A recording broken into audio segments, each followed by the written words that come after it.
button didn't work. Not sure what happened. Check out there, make sure that we're live.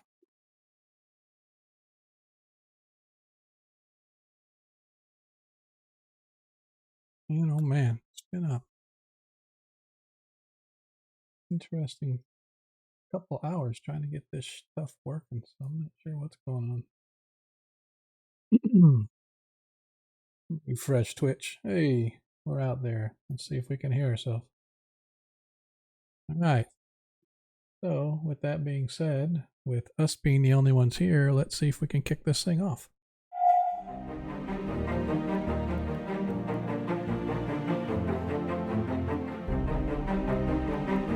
Yeah.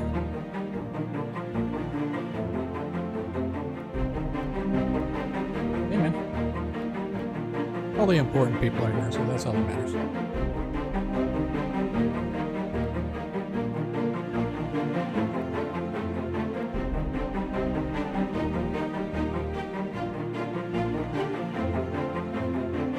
Yeah, that's a true story. I actually asked her if she wanted to, in my play-by-post game, if she ever had time, if she wanted to be an NPC on again, off again, as required.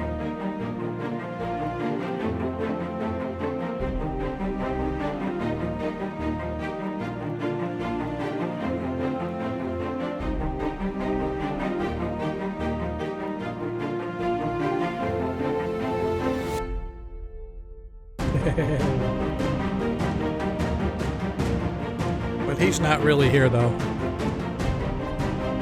So I thought, see you in a couple hours.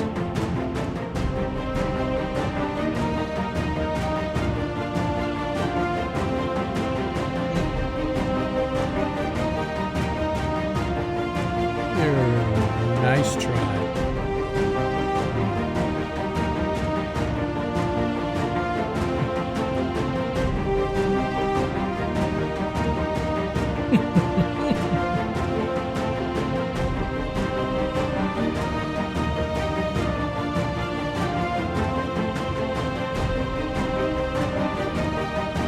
You know, why not? I think it's a great idea if you guys want to drop actual cheers. I figured, what, $20 an hour? So however much that works out to.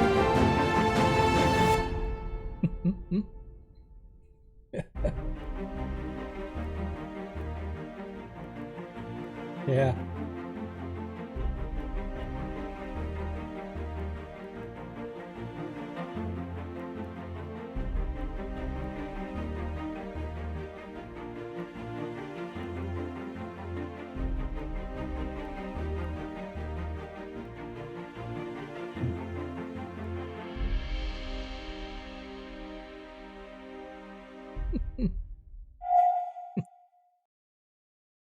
And we're live. We're here. Hey everybody, how you doing? That's our yeah. That's exactly. Yeah, I sure hope so, because I would rather they have at least a little bit of context on what the heck is going on than just to jump in and hear this saying that we're doing illegal stuff. But hello everybody, welcome to tonight's episode of Agora Quest, our Heroes of Kreistrich edition, 5th edition AD, or 5th edition D&D, I should say, if you're into the game world. That is what we do here. Set in the world of Greyhawk, the country of Perrinland, more or less the surrounding regions as well, but right now we're smack dab in the middle of Perrinland, and I hope you guys enjoy your stay. So if you're new here, welcome. If you are an old hat, welcome back. Don't forget to get your tokens in early so you can give nat 1s and nat 20s to the party. If you don't know what that means, essentially as you watch the stream, you earn tokens for interacting. The more you interact, like chatting and subscribing and following and all the other good stuff, you tend to earn tokens at a faster rate. So once you get to a certain level of tokens, I think it's a minimum of 3,000, you can trade those tokens in to give our players nat 1s and or nat 20s. As you desire, or if you don't want to give it to the players, of course, I, your humble DM, am always willing to accept a dice roll that'll put an ass whipping on my players whenever required. So yeah, get those in early though, because the players do have to have them on hand when they need them. In other words, if they're in dire straits and they need to get a hit and they miss, you cannot retcon it and come back and say, well, let me give you this nat 20 so they can have a do-over. It doesn't work that way. They got to have it on hand. So that's why I say I encourage you to get them in early, so that way the party has the entire stream with which to use those as necessary, because at the end of every stream, those do go away. However, for those that are grammatically correct, if you want to help support the stream while at the same time helping out one of your favorite characters, feel free to cheer. For every 200 bits that you cheer, you can give the player, character, or DM of your choice a advantage on a dice roll. And so those do carry over from stream to stream, so I encourage you to get those in early as well, so that the players can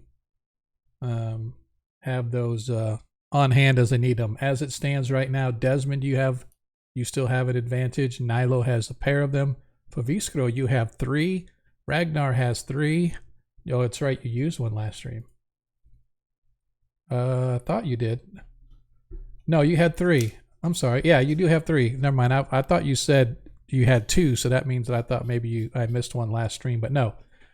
Anyway, Desmond has 1 left. Nilo has 2. Paviskro has 3. Because I don't know, you might have been missing that stream when somebody came in and dropped. I think it was Troy. He dropped like 1,500 bits on a cheer and just said, give everybody. Yep. Yeah. So Ragnar has 3, Tarikas has 3, and I, your humble DM, have the big fat goose egg, because nobody loves the DM anymore. I don't know what it is, but you know. Anyway, so that's one way you can help support stream. Obviously, we encourage you to please follow, click the little bell thingy so that you can you get alerted whenever we go online. If you don't want to do that, you can always hit our Twitter page, !socials. Check that out. It'll show you every place you can hang out with us, whether it's Twitter, YouTube, our Discord. I encourage you to hit that. Players are popping in and out of there once in a while to kind of discuss what's going on, but especially right before and right after the game. So yeah, go ahead and check all those out. What else? If you are into Greyhawk like we are, I encourage you to hit our Greyhawk team page. So if you go to twitch.tv/team/Greyhawk Creatives, again, I think that's in our socials. If not, it's on our About page. But you click that and it'll take you over to a Twitch page that's got a bunch of content providers, not just folks that do games, but all different kinds of content, whether it's interviews with industry leaders and the old school industry folks, art, mapping, you name it. There's some of the content out there that has to do with Greyhawk. We've got them on our team page, so I encourage you guys to go check that out as well. Let's see, where did we leave off last session? So for those that have been following the stream for a little bit, you know that we left off with Nilo's, the end of her sort of mini arc within our party story. Her family was basically run out of the clan because of something that her sister did, and it was pretty dire what her sister did, an attempted assassination on the president of Paranland. And so in doing so, she basically cursed her family to be stripped of their land and title and booted out of the clan. And Nilo, it was up to her to go to figure out what the heck happened and clear the family name. So long story short, Nilo and her companions managed to effectively bring to the courts, if you will, the Paranland council, that her sister was in fact under the influence of a demonic possession. And it seems that such happenings have been becoming a little bit more commonplace, been occurring more and more. And so they made the case that the sister, while yes, she may have been involved, she wasn't herself. She was under the possession of a demonic force, and of course the family itself was not involved at all. And so they left all that with the courts to decide. And in the meantime, Ragnar's family had a little twist occur in that his aunt went missing while allegedly going along the south trails to try and find new ways to traverse the mountains to trade goods, which is kind of strange in itself, according to Ragnar. But what made matters worse is when his aunt went missing, Ragnar's little brother went traipsing off after her, and he too wound up missing. And so the family tracked down Ragnar, knowing that he was the adventuring type, and that if anybody could help save his brother and aunt, it was he. And so the party once again took up the mantle, decided to go to from Schwarzenbrunn to some of the trails leading north and south, to sort of see where the last place his aunt had been spied. And in fact, they did discover that she was last seen in the city of Ulmt, and from there she was heading south-southwest to Kreistrich. And so the party headed off in that direction, but they were waylaid by bandits while a caravan right in front of them was waylaid by bandits. The party helped mop up the remaining bandits, and they gave chase to the bandits that had taken some prisoners into the hills. And so the party tracked them and eventually found them at their stronghold, where they discovered that a rather forcible magic user, fighter, whatever else he was, or sorcerer, wizard, or whatever he was leading these brigands. And he had a pretty powerful lieutenant in the form of a Flind.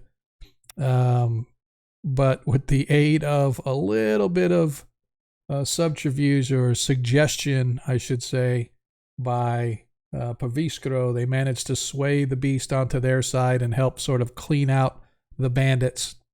When all was said and done, their foe got away, the Flind got away, but to the heartache of Ragnar, they found his brother, or his brother's head, on a pike set into one of the cavern floors when they first entered into the complex of the bandits. They did, however, rescue his aunt, who has been cut up pretty badly, missing fingers and toes and whatnot. But they also found some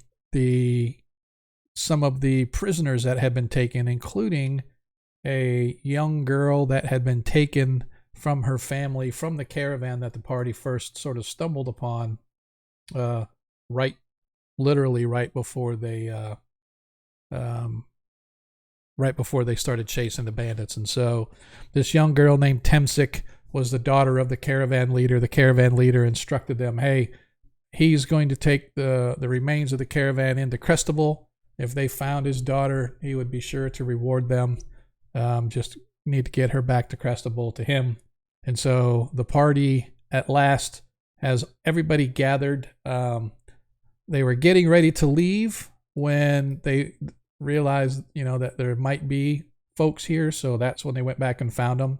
And then some of the folks were in a pretty bad shape. So I do recall that we left off with you guys having brought all of the prisoners down to this lower bandit complex where the water's flowing out. You sort of healed them up, fed them a little bit, and sort of tried to get them in some semblance of a manner that you guys could lead them back to Kreistrich, which is probably about a 2-day trek. And so that, friends, I believe, is where we actually left off. Players, am I correct in that? Or did I miss anything? Or is there anything that we need to go over or discuss that perhaps you need clarification on? I just want to make sure that we do that. Right now, I am going to say the sun is just coming up, as you guys have all had your long rest. If you have not already applied your long rest or your healing and whatnot, as a reminder, you get to up to half of your hit dice for long rests.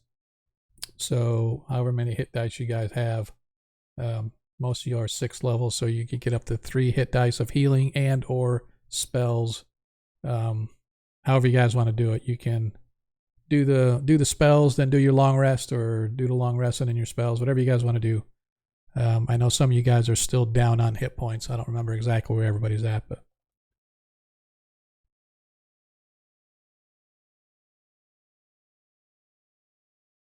okay. Anybody else need hit point healing or anything like that?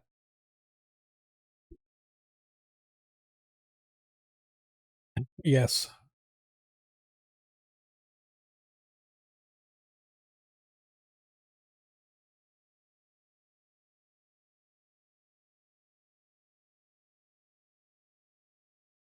Oh, so yep. So if that's the case, then most of you guys should be maxed on your. That's true. And since he's not here, I'll be glad to waste all. Pavisco, I'm still showing you at 25. Did you not update your sheet? That's fine. Nope, that's fine. That's fine. I just want to make sure that. So whenever we start taking hit points off, suddenly you're dead. And we'll say, what the heck's going on? All right. So then, players, it is early morning, the first day of Wheel Sun, perhaps not quite 8 o'clock. Wheel Sun being the high summer months, as the days tend to get a little warmer. Even in the mountain region, it's a little warmer here than it has been in quite a long time. However, you guys have a couple dozen or so of these former prisoners.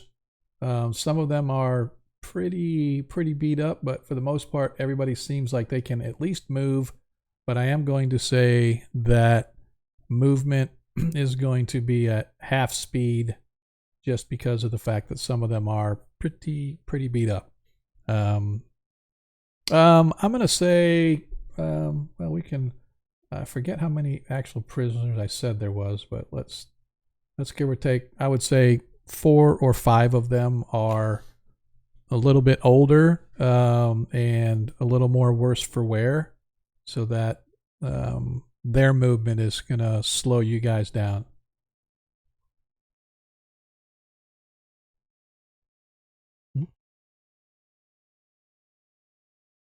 Mm-hmm.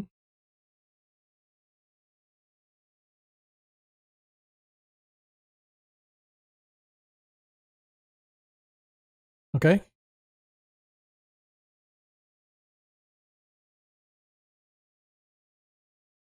Okay.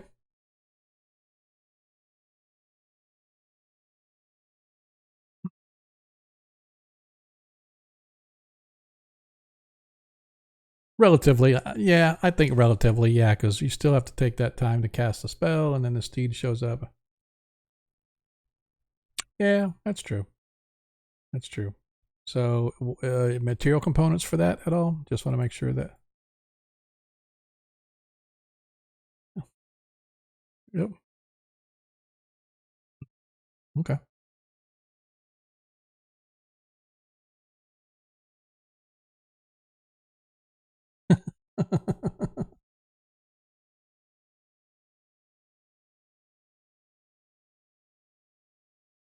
Yep. Yep. It's going to be a pain in the ass. So I'm going to still say it's going to. Yeah, definitely. So we'll move you guys into the map of Pearland. This is the part that I was worried about, because when I was trying to shift. So for those that weren't listening in on our conversation and when we were first talking, for usually first part of the day, I'll check to see if there's any updates to any of the Forge modules that I use for Foundry. And there was like a dozen. I'm like, okay, let me go ahead and knock these all out. Well, one of them, I wasn't paying attention. One of them was actually an update to the D&D 5e core module. So whenever they do that, it requires a migration from version A to version B. And so I was like, oh crap. I logged in and it says, please be patient as we migrate to version umpty-squat.1. And I was like, great. 2 hours later, it was still, please be patient. while we migrate down. And that's when I told the players, I said, yeah, I did something really stupid. And Forge is really helping me out here. So, but fortunately, it looks like it's done with the update because my stuff is moving relatively quickly. So if we have issues, that's what it is. But I even went and made sure I plugged in my cable again this stream, so I wasn't even on Wi-Fi and everything went quick. So, but that being said, players, you find yourselves exiting this box canyon that you tracked all of the bandits into. Fortunately, it doesn't look like there are any reinforcements coming, at least not right now. Although, based on the stuff that you guys saw, there was probably a lot more bandits capable of being housed and stored in that little box canyon than you guys actually encountered while you're there. So it stands to reason that there's probably more bandits out there on the roads. They just haven't made it home yet. Perhaps we hope that they get the message. Absolutely. So you guys begin to move your way out of the box canyon. Who is going to be leading the party as you work your way and try to find your way back down the mountains into the main roads to Crestable?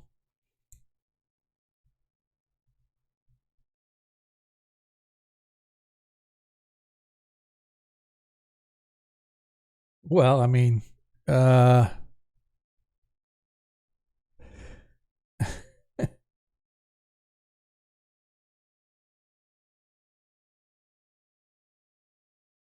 yes, I thought you were awesome taking on all of those bandits by yourself.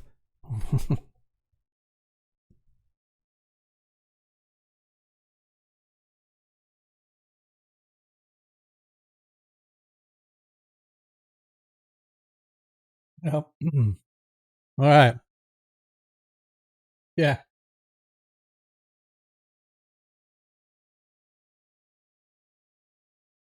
Pepper.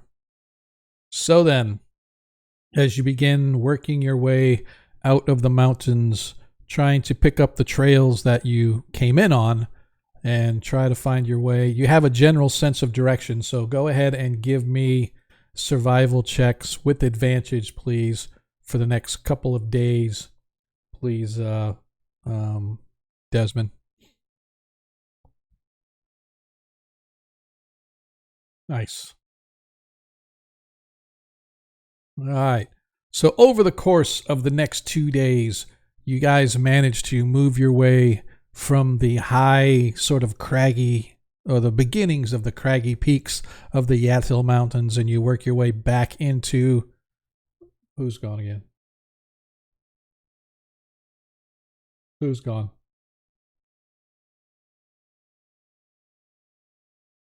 Oh. Don't scare me like that, man. I am plugged in. I am wired. I am not wireless. So if I start fading out, I'm gonna be pissed. That's all I gotta say. Anyway, so as you move your way down out of the craggy and rocky peaks down into the more lower valleys where the main roads run, as well as the villages and towns lie, within 2 days or so, you guys find yourselves with the city of Crestable in sight. Now, Crestable is a rather large walled affair that sits right in the middle of these like, I don't want to say a valley. It's like this long pass, if you will. It sort of sits right toward the beginning of this pass that begins leading up into the Yaddle Mountains. But Crestable sits kind of at a base as a way station, if you will, for people that are coming in and out of the western Yaddle Mountains, and as well as taking what they call the cresting trek. The mountain pass goes over, and they call it like the cresting trek, and that goes over the Yatil Mountains into the land of Ket on the far side. But as I said, Crestable is kind of like this way station of a city. And I know that Nilo, you know this area well because your family is from the Crestable region, not Crestable itself, but you are from this the Crestable, the canton of Crestable, as I call it, the state of Crestable. So you are from this region, and you have been to Crestable before, although it has been quite some time since you have been this close to home. But you guys, as I said, you begin, or you it takes you a couple of days in order to get to Crestable, but get there you do.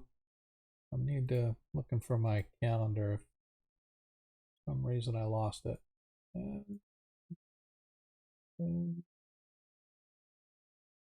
No, I go through this every single stream. There it is. It's much easier just to like do the days is sort of instead of clicking through the hours. So first day of Wheelsun, so it is the third day of Wheelsun when you guys arrive.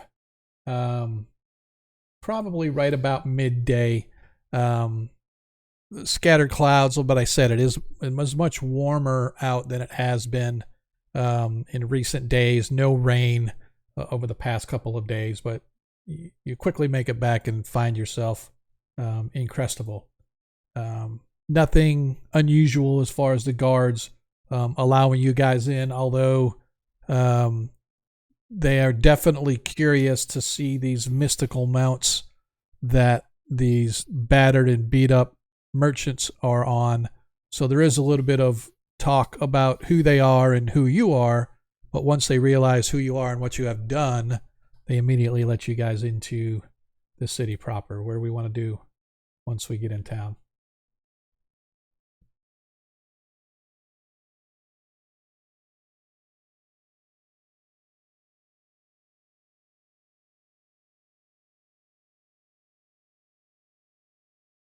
Ooh. Right. No, she's like 16, give or take.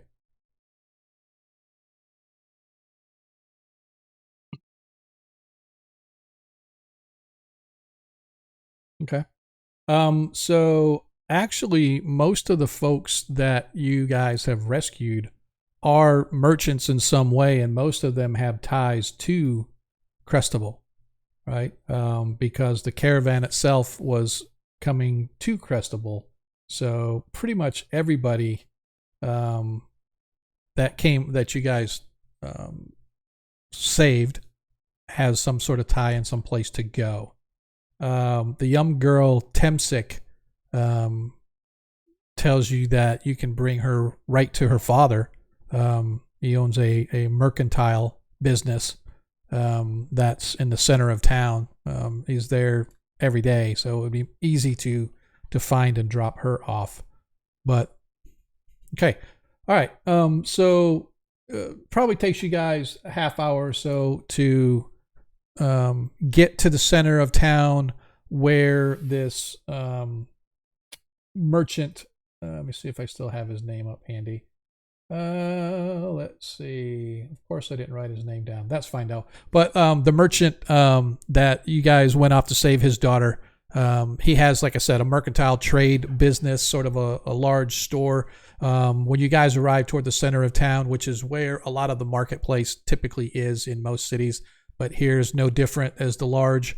It's a fair-like environment as you guys arrive, and people are out there selling their goods. The merchants are out pushing their carts around, or they've got little tents or little booths set up in the center, but there are structures all around, one of which is this large mercantile trade business.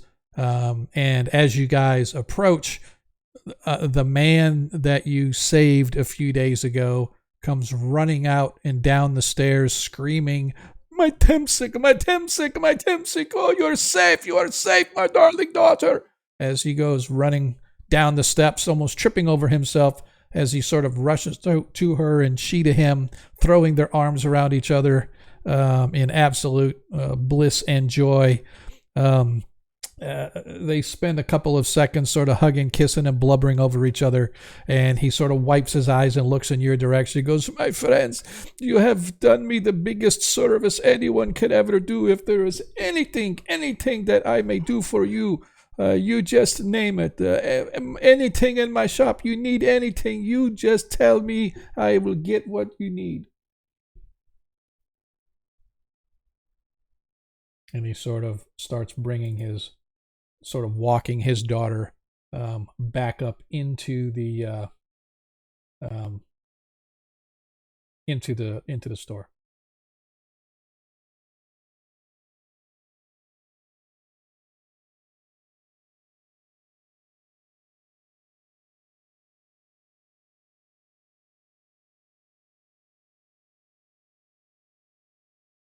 I have many contacts in this town and in the surrounding lands, my friend. Please come in. Please come in. Come into. I am Aramet once again. Could you come in and take a look around? You tell me what you need.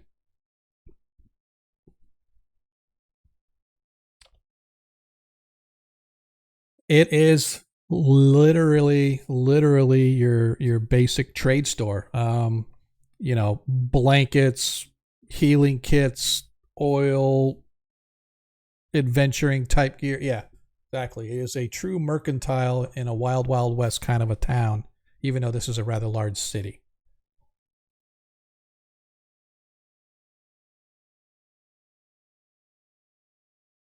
If he sold magic. No, healing kits. Yep, yep, no girls. Are you good? No problem.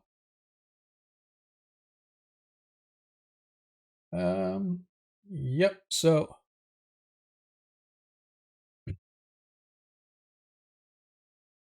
they're what?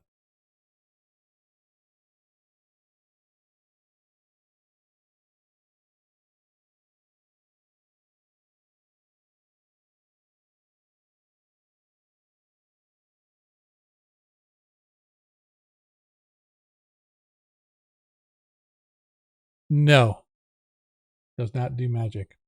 Does not do magic.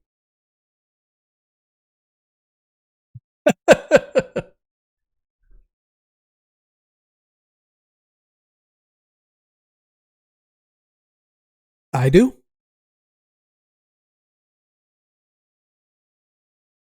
So he has a few small weapons, but most of the stuff that he had is more utilitarian things like hammers, axes, pickaxes, and stuff like that. Because there is a little bit of a mining type of a environment around here, although not real heavy. Um, but he does have like small short swords. He does have hammers that can be used as combat hammers. Yes, but he does not have like a full stock and trade bows and arrows and spears and armor and stuff like that. You know what? Let me see. Just because I am a friendly DM, um, yeah, don't judge me. Um, unfortunately, no. He does not have a great axe. No, I had to be. I gave him a 30% chance.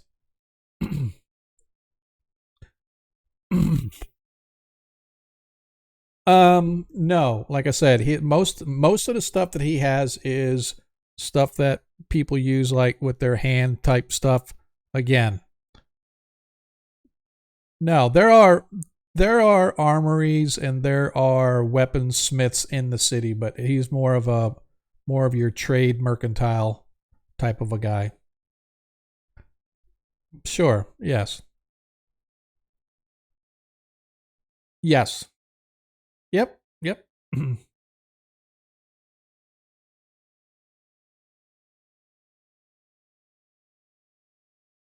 I was gonna say, do you need him to have something? Knew it was coming. I was gonna say, do you need nuts and bolts to anchor it to a floor somewhere? Do you need that as well? No. No. Okay. It's a it's a 10-foot immovable rod.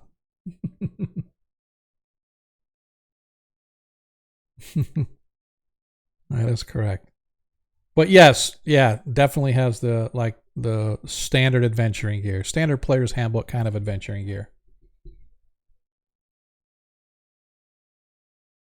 Okay.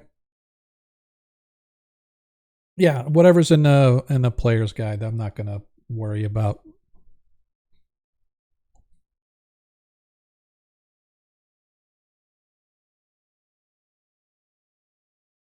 I'm just yeah, I'm going straight out of the book right now. So whatever the cost is for your food stuff, I don't have my book. Don't have.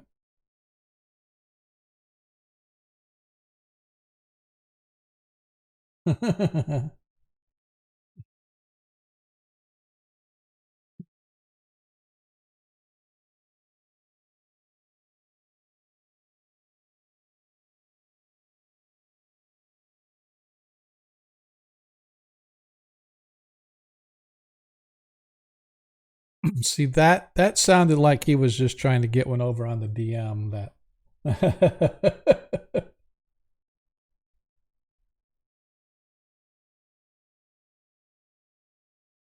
Yep.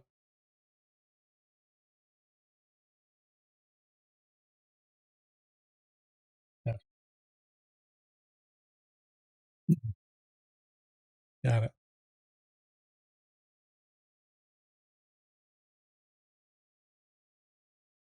What? Well, yeah. No, it's no. This is 7 days.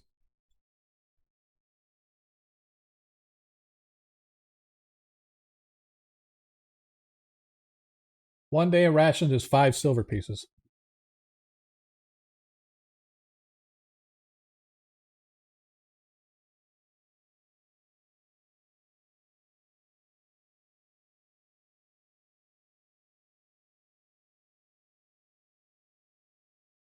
So just so you know, I was going to say months worth of rations is 150 silver.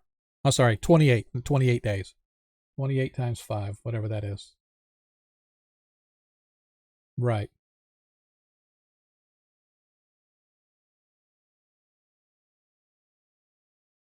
No, you're not a cartographer. Nope. So hang on. For one person is 140 silver times 8 people. That's 1120 silver divided by 10, right? Which is 112 gold for a month's worth of rations for 8 people. It's free for you. Yes, he is giving you guys 100 gold as a reward for saving his daughter, but he's going to waive the 12 gold.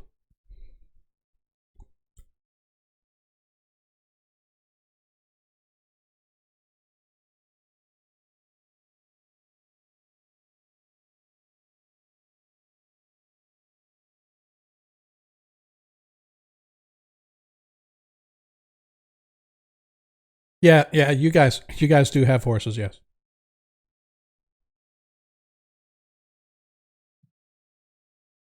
Yes. Yes. Yep, is whatever is in the player's guide.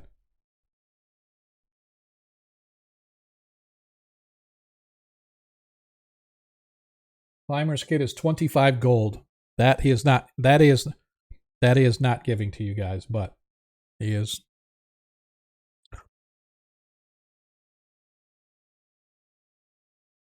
Yeah, I'll throw that in. I'll throw that in. The 10-foot pole.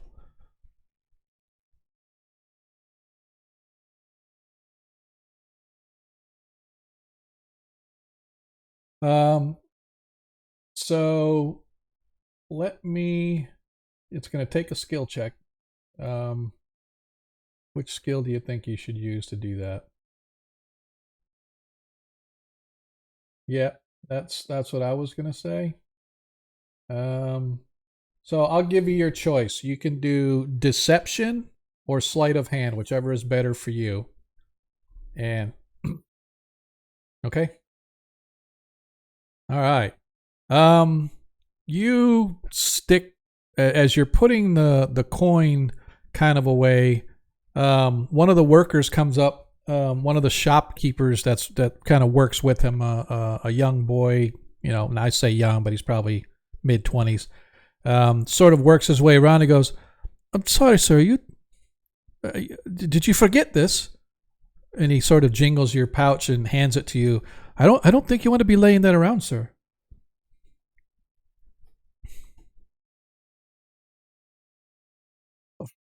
Most, of course. Is there anything that I can help you with? My name is Yeshua. I can show you anything that you wish.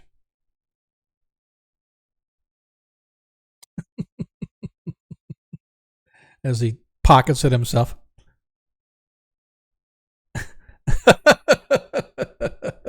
That's funny.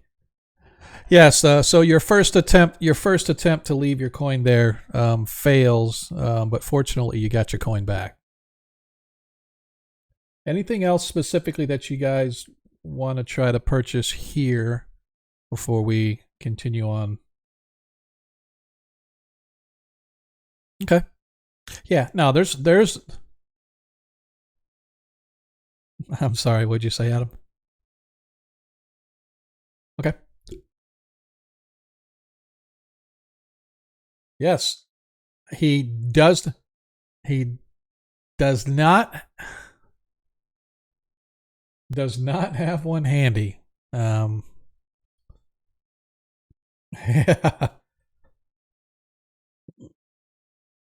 as a matter of fact, there just might be something like that in your future. So keep that in mind.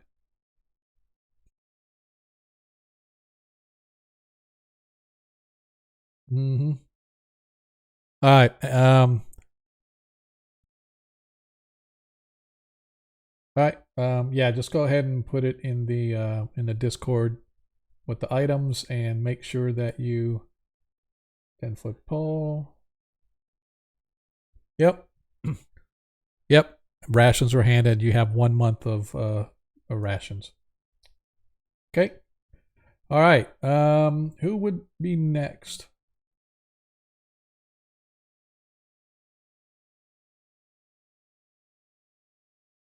Yes.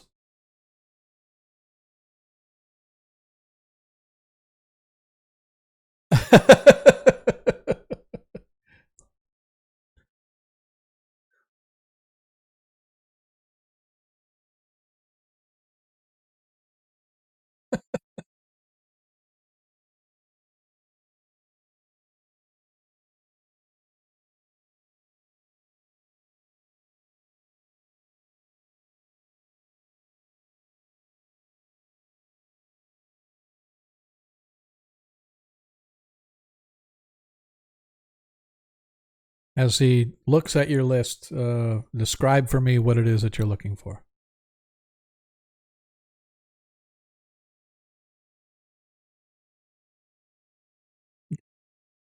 Yeah.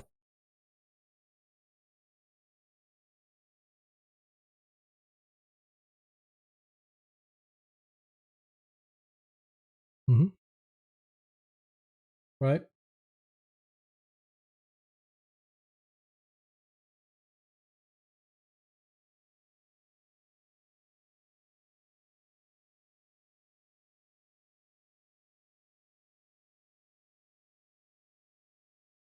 Okay.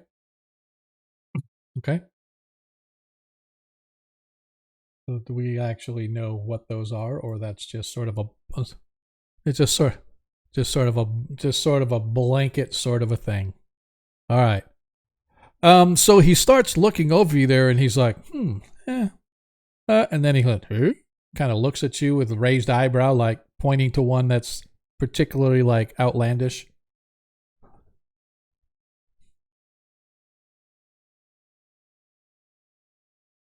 And of course, of course. I know, I know. You know, there's really not too much on here that I don't think I cannot find. I do not know if I can get this for you today. But perhaps. Oh, maybe 2 days at the most. It was just it's sort of late in the day already, so we can get a late start. But Um, perhaps by tomorrow. Perhaps by tomorrow at the latest. Of course. Okay. Okay. So I'm going to say that Paviskro is going to be spending the rest of the day and into the evening with not necessarily Aramet, but one of Aramet's flunkies that knows where everybody's at, and he sort of scribbles down, go here for this, go there for that, go this for there, whatever the case may be. And he's going to take you around town. But you are going to be you are going to be spending the rest of the day and probably into the late evening trying to track down all of this gear. Um,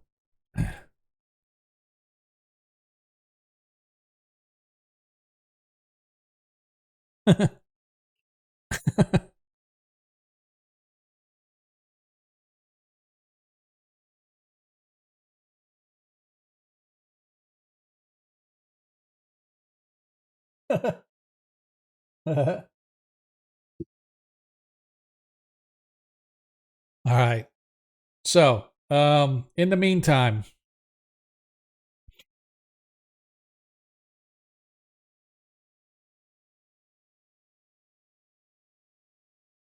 yep.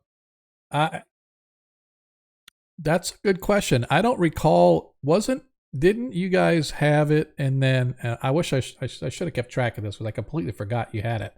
But I think it was like the Mages Guild back in Traft. Weren't they the ones that had the other half, or somebody in Traft? That's yeah, like maybe you could be right. You could be right. I just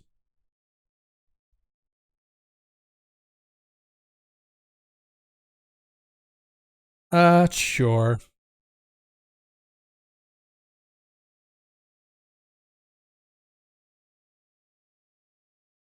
Nilo's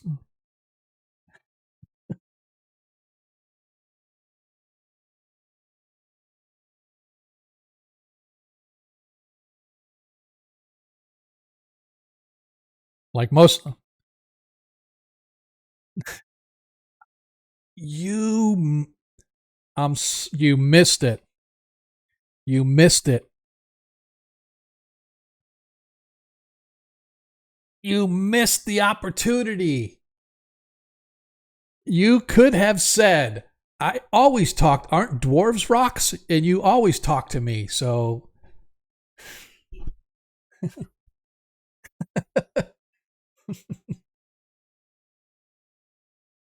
yep, exactly. It's like, yeah, that's okay. All right. Yeah. Now we can put Paviskro on mute as Paviskro disappears into the city throng of merchants uh, and townsfolk moving back at this. And so I just want to sort of describe for you the layout of Crestable. As I said, it's kind of like this, an old or a city that's like in the old west, right? It sits in the mountains, and the as the mountain pass itself begins to go up into the Yaddles, right?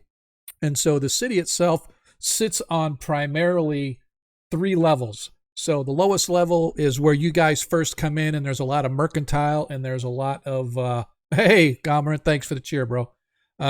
There's the first level is sort of the lower class, if you will, as well as the where all the merchants kind of gather for the caravans moving in and out, the staging and stuff like that. And of course, as I said, the big marketplace.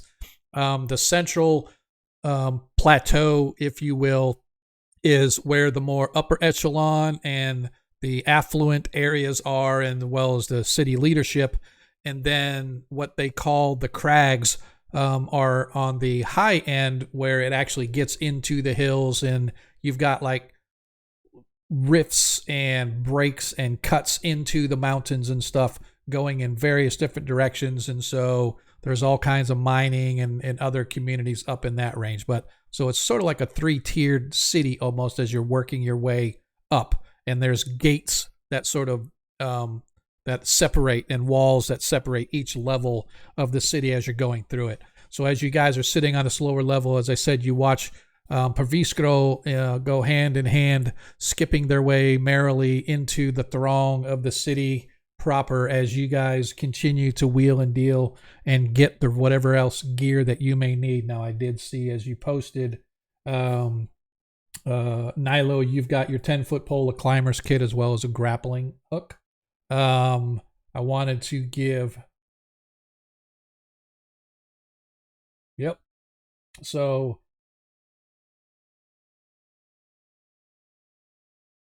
okay. Okay.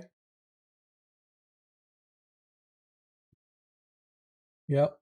Are you gonna look to buy any gear at all? Okay. So Rag Ragnar, is there anything particular from this mercantile, this Aramet's mercantile, that you're gonna want? Again, they have a small handful of like weaponry in the form of small weapons, short swords, daggers, knives. Like I said, no like long range weapons like even spears they don't have here, right? It's more of a mercantile with, some guys they need knives and swords and stuff like that to sort of defend themselves, but they're not it's not catered to sell swords like yourselves.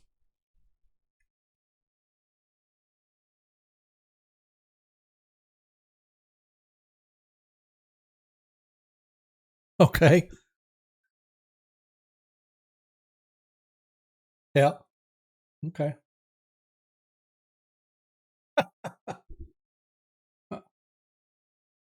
Okay. Okay.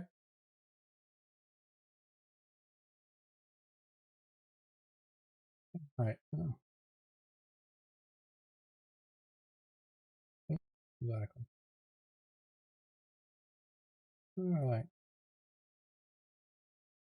I should have done a little more prep on this, but I guess well, I mean, I always like to have at least a little bit of detail about the city and stuff that you guys are in, but I wasn't even thinking about Crestable. I was thinking of some other stuff that I was putting together, but that's fine. Um, yeah, no. Well, I mean, I don't think I'm ever going to top the Aboleth's dream. I don't think I'm ever going to. Yeah, I don't think. But yeah, so. All right.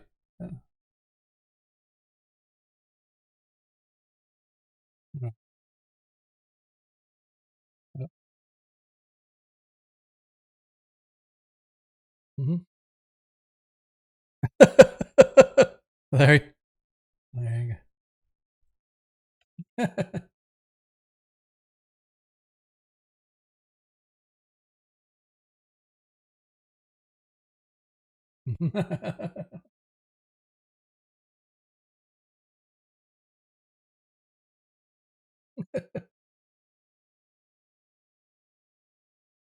Yeah, exactly. Hey, Troy's in the house. Thanks, man. Appreciate it. As I, since Troy, if you watch the stream long enough, you realize that most of our stream is one big lull in the action. So I don't know what's going on. But hey, man, we definitely appreciate that. So anyway, as you guys go off, as you guys sort of wander through town, you definitely are able to find weapon shops and stuff. Blacksmiths, in town, obviously tending to the merchants because they go in and out of the mountains with their pack mules and their horses and carts and stuff like that. So there's a lot of that activity in the lower tier of Crestable. In the upper tier where you actually are headed to Perviscado, that's more where you'll find your taverns and inns and stuff like that. Two that sort of catch your eye, that the young fellow Jeshua that's going with you sort of points out. One is the Flask and Sword. He goes, that tends to be a little more rough and tumble. The soldiers go there. Folks who are sell swords tend to kind of hang out that one. And then the other one is called In Harm's Way. And it's run by a gentleman by the name of George Harm. So he named his inn In Harm's Way, and it's just an inn. It's not a tavern or a food place like that. It's literally just a flop house, which to stay. So those are sort of the two recommended places, depending upon what you're looking for in town, right? So, but he leads you in through the rest of the city as you guys as you sort of look for all these items on your list. As far as the rest of you go, it's just a matter of putting down on the list what you want. Again, standard PHP, prices. So just go ahead and document what you guys are getting. You are able to find a mall if you want to get one, Ragnar. If you want to add that to your list. No, you don't find in Crestable, you don't find any place where they sell any kind of magical type of items. Typically, those are found or somebody is contracted to make something magical. And so there's not usually a...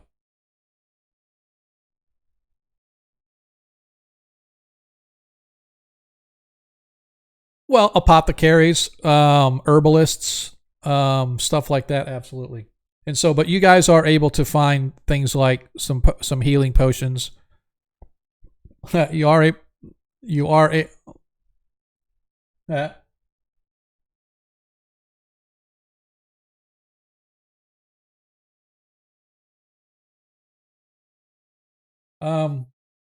so anyway, so if typically if you want to have an item have magic add to it, it's usually 200 to 300 gold in 3 or 4 days time to infuse an item with the bare minimum basic magical properties, like a +1.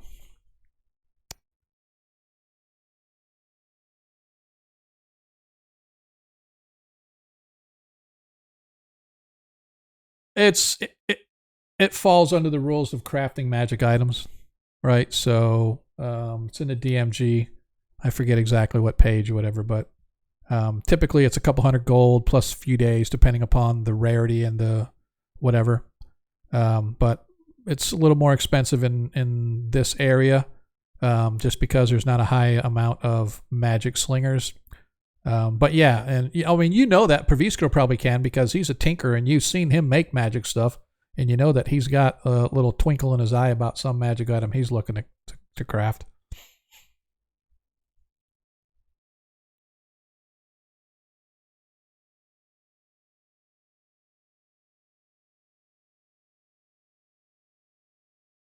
Yeah, whatever the cost is for an arrow, I'm not going to worry about that.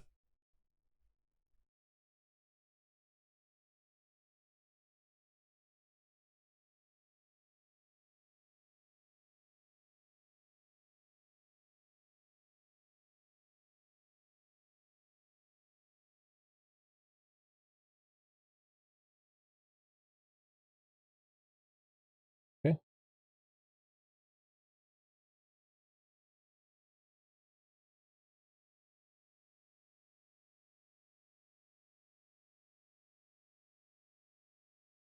I always say that they are. I want to say they're 100 gold per level.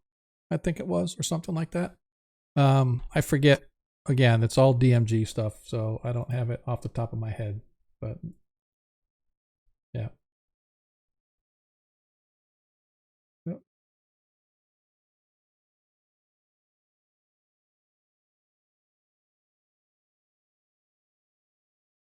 Right. Something. Oh, there it is. Okay. I was worried. All right. Yeah. So let's go ahead and do that. So I had lost my place. I was taking some notes and stuff. So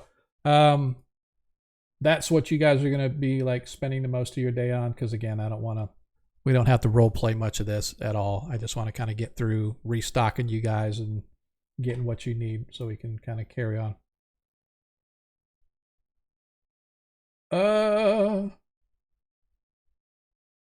Hang on just a second, fellas. God. Solid half plate be available here? Yes. So Okay. players, or folks out there, I apologize. Cardman just let us know that the player's audio was not audible. So apparently we've been doing all this talking and nobody's heard you, but now they should be able to. Somebody give them a little speaky. Check. 1 2 1 2. How are y'all doing today? There we go. Hello. Is it working now? Yep, should be. There we go. Half plate is 750 gold, by the way. Thanks for pointing that out, Cardman. I guess I should watch the stream chat a little more. I'm probably knowing a lot earlier.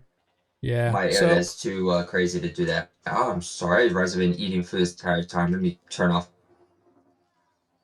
All right. So then, as I said, the flask and the sword in harm's way, and one other place that you that actually catches your eye, and it brings a little nostalgia, Perviscro, as you see Farlingen's Rest.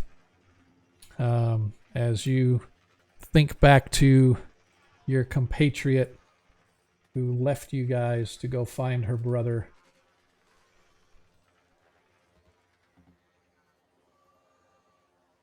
Anyway, we are back to... Where is it? All right. Let's go ahead and wrap this up.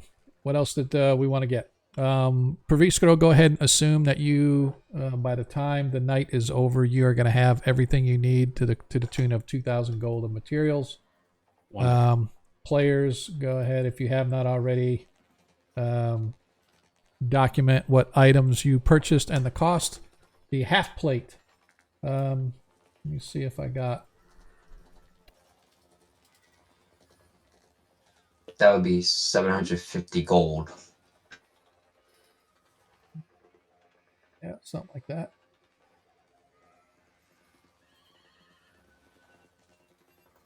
Yep, 750 gold. If that's what you want to get, or did you just want the breastplate? Breastplate was 400. Breastplate. Wait, isn't half plate better than breastplate, or am I mixing? It's one better. Plus one. It has an AC. So here's the deal. Breastplate's one less AC, but you don't have disadvantage on stealth checks, and it's cheaper. Half plate is just better AC. I might be mixing it up because I need medium armor. That's why I was saying half plate is medium armor, but it still gives disadvantage on stealth checks. Okay, and you said the other plate was better, or this plate better?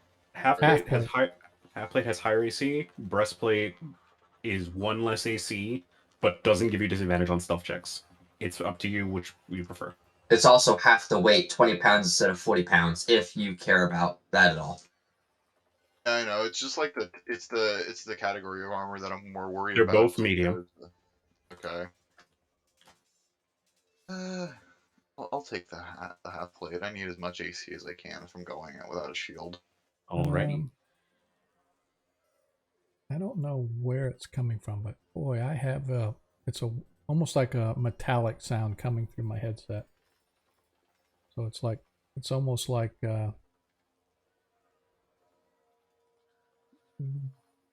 well, was that you, Nilo?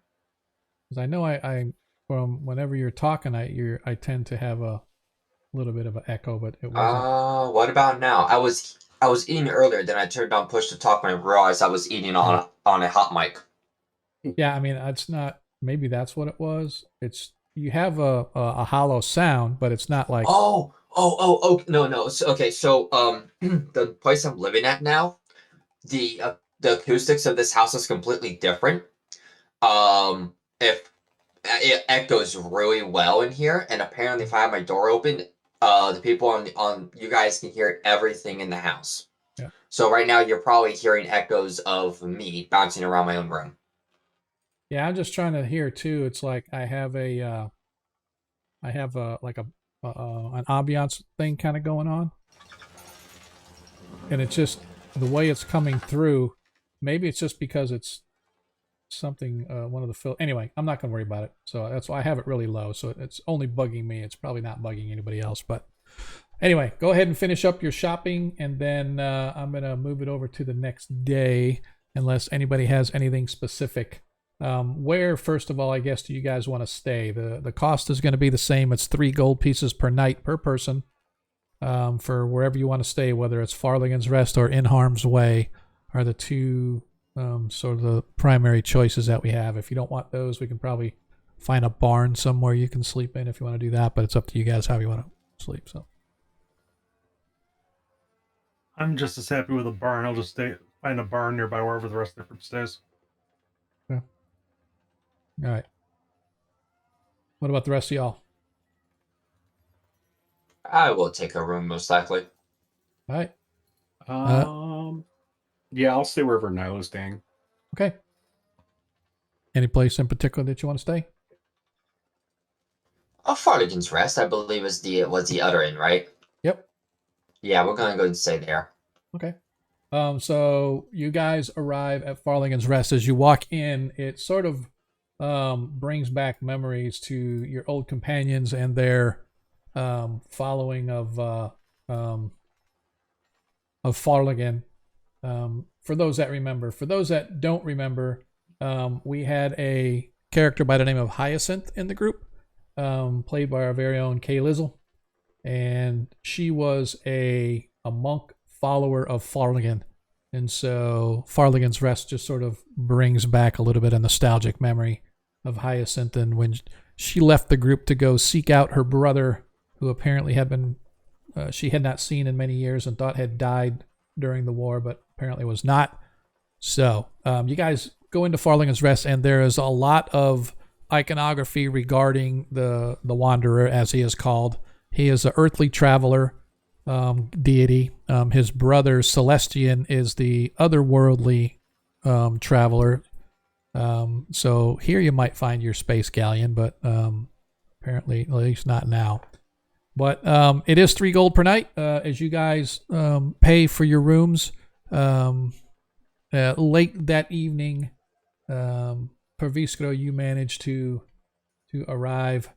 You guys all put your heads on your pillows and once again get a nice long rest. Waking up in the morning on the 4th day of Wheelsun, you go out and you can hear the pitter-patter of rain beginning to fall on the rooftop. It was I want to make sure that Ragnar, you and Tarikas take off your 3 gold for staying the night here as well.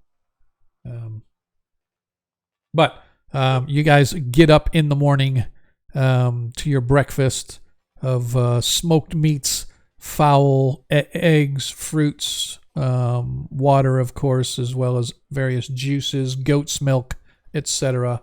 A rather hearty breakfast provided to you guys to start off this dreary, drizzly day. I leave a 1 gold piece tip in the room when I leave. You were staying in the barn, I thought. Oh, you're right. Then I'll give the stable boy a 1 gold piece tip. There you go. He is all excited about that. But you guys have your breakfast, and you have laying out before you. I want to put this back out there to.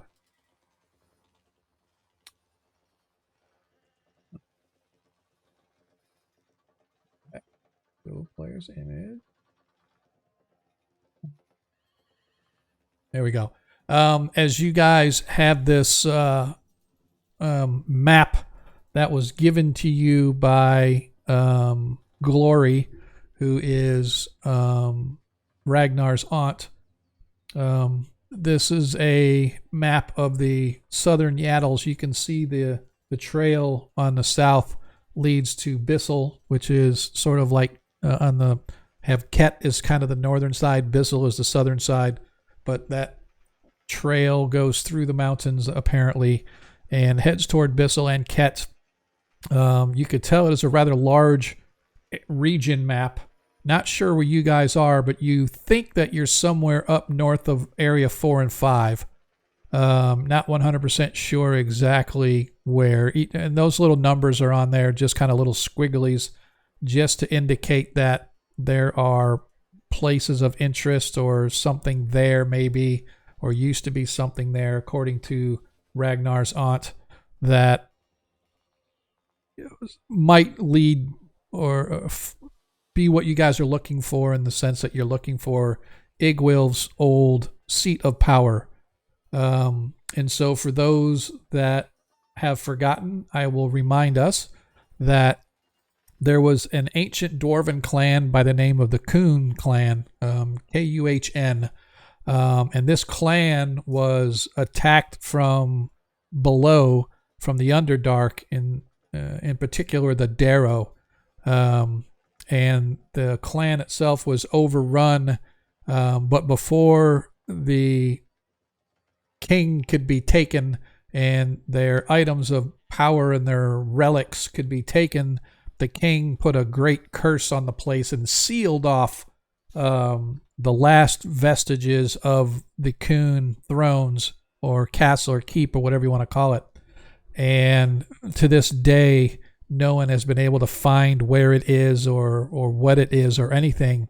And so apparently Ragnar's family, some way or shape or form, back in the day, had some kind of a tie to this royal line of the Kuhn clan. And the legends say that someday the clan will be restored. And part of that has to do with some relic that can be used to unlock the hidden area of where the king sort of secreted away the last little bits of the clan. And so apparently it fell into the hands of Igwilv, the Witch Queen, when she subjugated the Perrinland region. And so this map of the region, hopefully somewhere in there, you will be able to find where Igwilv used to have her seat of power, and therein find whatever this relic is and bring it back to Exag, where it can be then taken to wherever, because nobody knows where. So you're hoping that the relic will at least give you some idea where you need to go afterwards to use the relic to open the key, or use it as a key to unlock whatever was kept hidden by the king of the Kuhn clan, the Dwarven kingdoms. So this map is for that reason. Nobody knows what those highlighted areas are, or if the map is even accurate. You just know that it's a rather large map, and if you see the scale, each hex is 3.5 miles. Movement through the mountains is roughly 12 miles a day as opposed to 24.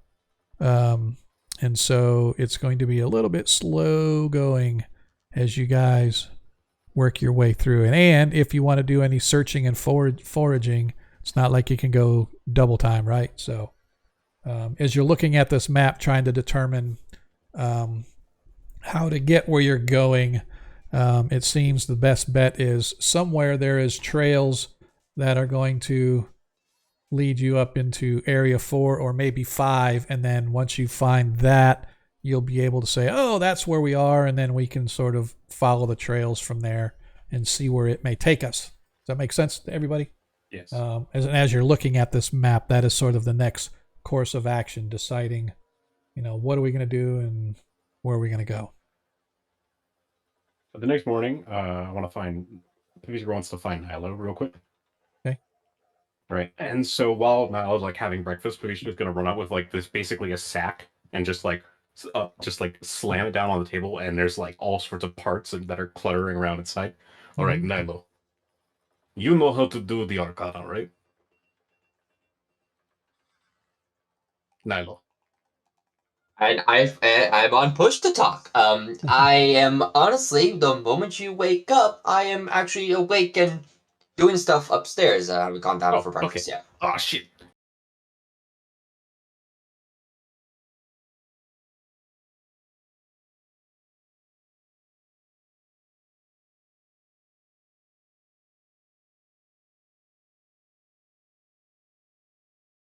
Hang on just a second.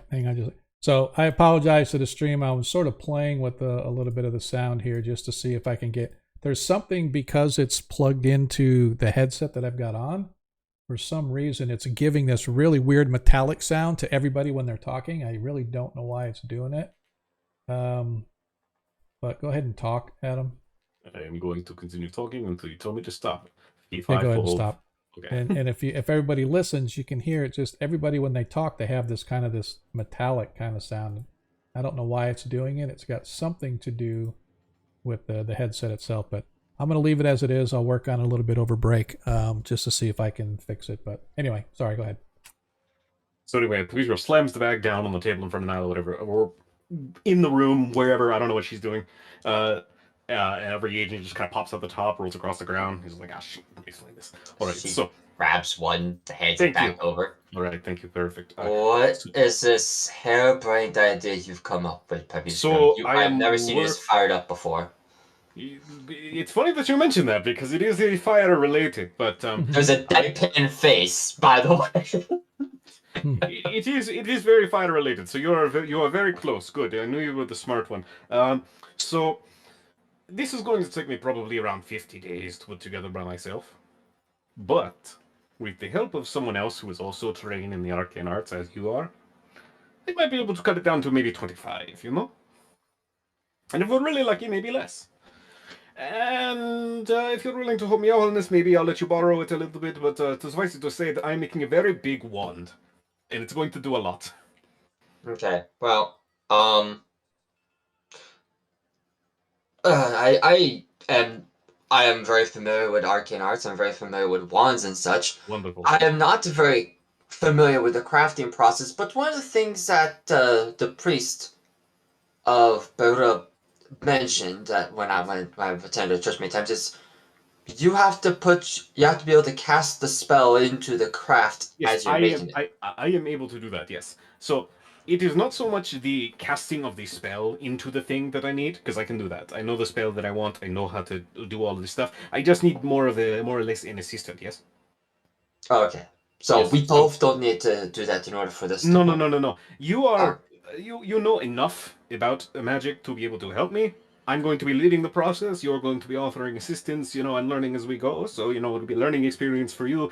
It'll cut down the amount of time I'm going to spend on this, and I'll let you use it when it's done. Well, this will help with the scrolls I was planning on making. This will help me learn those better. Oh, yes, by the way, here. Hands him a little pouch with enough components to summon his sky once. Oh!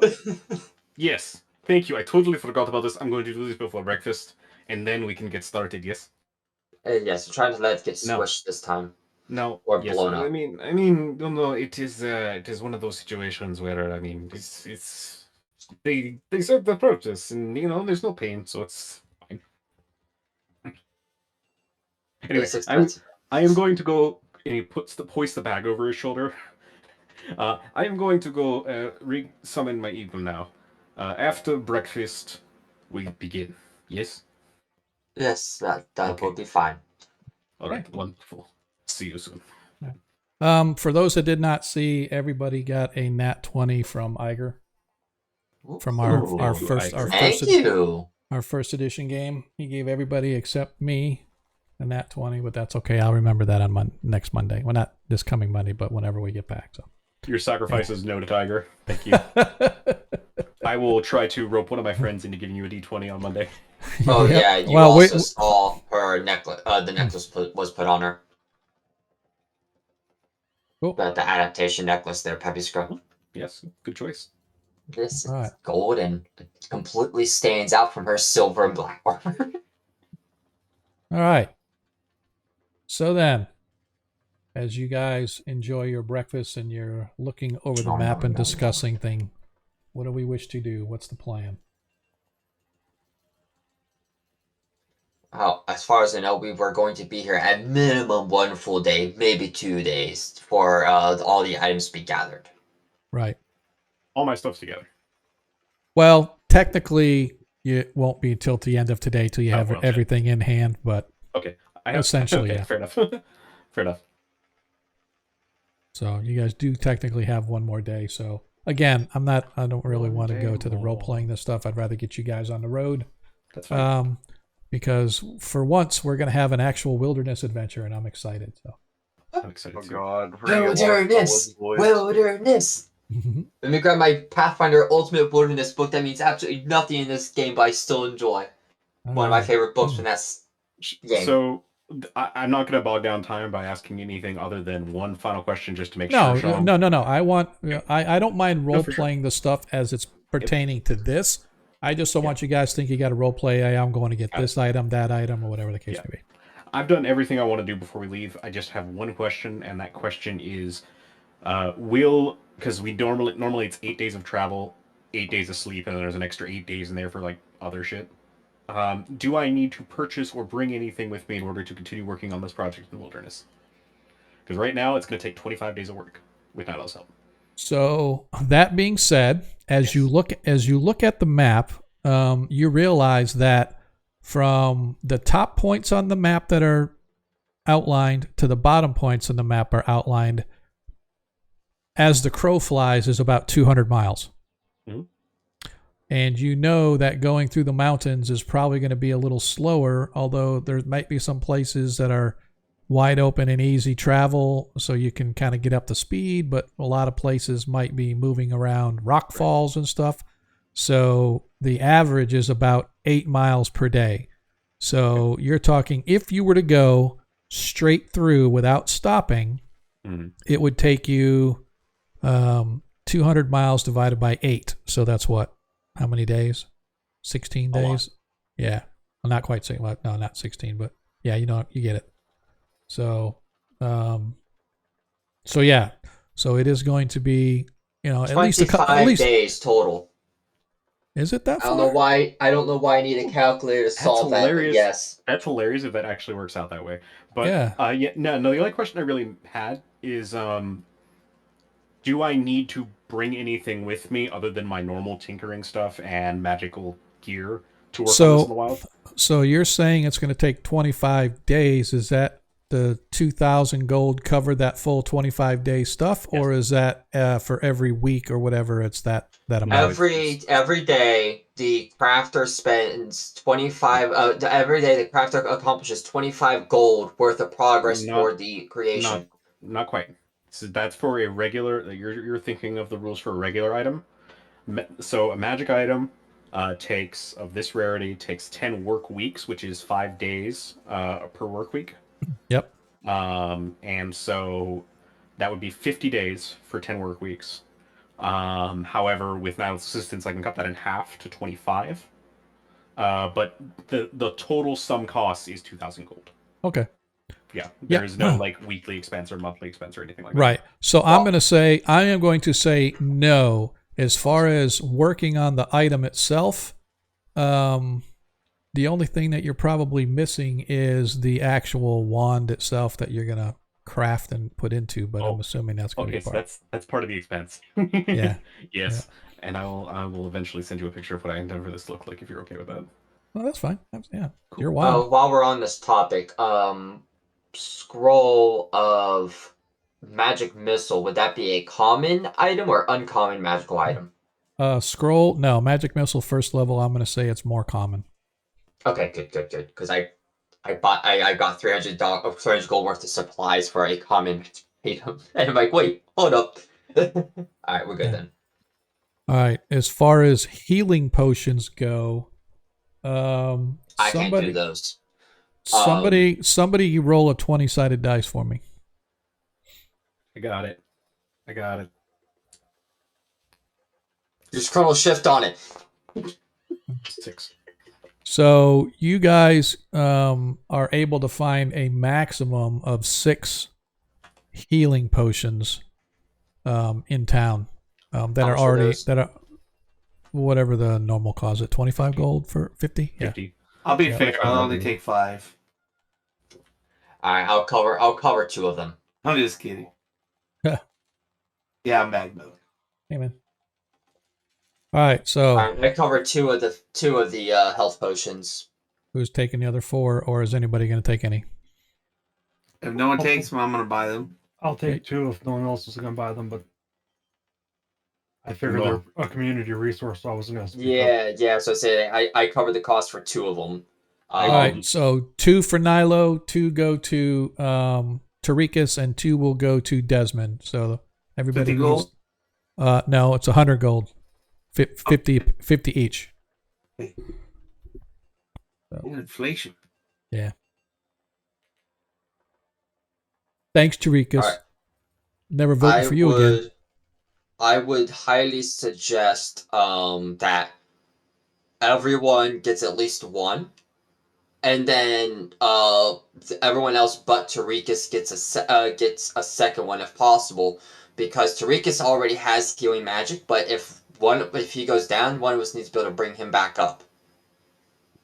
That's my recommendation. He has 1 for emergencies, but others have a backup in case he goes down. However, I will just put that there. I have 1 potion of healing, 1 healing salve, which is like a weaker potion of healing, kind of, as well as a pumpkin seed that will restore a single hit point, as well as cure wounds as a spell. So I should be good in the healing department. Yep. So, however you guys do it, doesn't matter to me. Just make sure that your character sheets are appropriately updated with the item and the coin removed, please. As you guys get ready to make your way. What about rations? Oh, you guys already got a month of rations. Never mind. So you guys should have enough rations. The problem is, it takes a month to get there. So then we'll be out of rations when we get there, and that could be a month of travel as well. Just as a reminder, if you go at a normal speed, you can travel at a normal speed, and then stop to spend a day of foraging, and you can get food and water just by foraging. You don't necessarily. And I do have good berry. And he does have good berry as a spell, so I don't think you're going to be too bad off in the rations portion of it. But just. It's a good note. All right. So you guys spend the rest of the day. Question. Yep. What level is everybody? 6th. Okay. I thought we were 7. Oh, you're right. I take it back. You guys are 7th. You guys all got leveled. I forgot. Yeah, this sheet didn't get updated, I guess. Yeah, so the character sheets on I did not update anybody from in D&D Beyond or via D&D I'm not allowed Beyond. to update my sheet again. I don't know why that is. You guys should be able to double click your character, hit the D&D Beyond. Might be because the token's not on the map. Maybe. It could be. When we load up into the next map, we'll go, try to do it with your token active. Yeah. All right. Let me do that real quick. I'm doing it right now. Oh, it's doing. Did you click on default? Is that what you click on? Well, that's what most people do. Yeah, but some. All right, I'll do that. Yeah. The only one I hate to do is Desmond, because his token always gets overwritten with his D&D Beyond token. It's different than his. Nilo, do you want me to update yours? No, yours already says 7th level, so. Yeah. But it has all my items and stuff are on my Beyond. I was gonna try to update Beyond into this one. You want me to run it for you? Yes, please. I updated mine. Yeah, mine did. I don't think mine went. I'm gonna relog in. Maybe that needs to happen, I guess. When I tried to do it last time, it wiped all of my item images, even the ones that were previously imported successfully, and it says I don't have the permissions to do it. All right, yours just got done, it looks like, Nalo, so if you want to check it and see. I don't know if it did or not. Anyway, I don't want to get bogged down in that. Let's go ahead and figure out what we're going to do. Paviskro, you did manage to get your eagle back with your spell as you were waiting around for the day. So you do have your eagle back. So where we want to head to? Pardon me. Well, what's the closest spot on that map we were given? You're not 100% sure, so it's probably going to take a little bit of just traveling toward. Now, Ragnar's aunt had mentioned that from Crestable they were going to go to Rosenkreuzstadt, because that was going to be the launching point into the region to the south down here, because that's where the map kind of showed. So they were going to kind of follow the trail from Rosenkreuzstadt for a little ways, and then see if they managed to find any branching off and continue to move south a little bit. All right, yeah, I see it. Yep.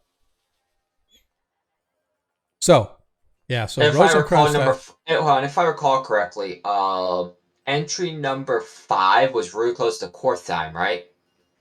Well, you're not sure, right? You don't know, right? So, but maybe. So you guys aren't really sure what, I don't know. Can you guys see that? Well, I haven't shown it to you guys, but I'm looking at it right now, yeah. I'm looking at the way that they come in and swoop around and stuff. I'm looking at those high mountains. right. I got ideas, but I'm not exactly a navigator. Yep. So it's gonna take a little bit of kind of moving around and whatnot to kind of figure out, where things are and how things go. Can I make an amendment before we leave Crestable for good? So I'd like to go look for a guide. Okay. And see if Crestable has any guides there that would know the mountains well enough. Absolutely, there are, right? So takes a little bit of time, sort of asking around for folks who kind of know their way in the mountains, especially to the south region. And there are a lot of hunters, trappers, and whatnot that know the region. Maybe not 100% of everything you're looking for, but there are definitely guides that could lead you if you're willing to pay them. Okay, so first, what we're going to do is we're going to rough sketch a copy of the outline of the mountain range that the map shows, where we're not actually showing the pathways or the entrances, but we're going to mimic the range itself on another sheet. This is what we're going to use as a reference. We're going to find a guide, and I'm going to go look for a guide now. I'm curious how much they charge, how long they charge it, and whether or not they would know where to find entry. See if they can know the way to entry number 4 or 5. So as you're give me an investigation check. Let's do this 5th edition style.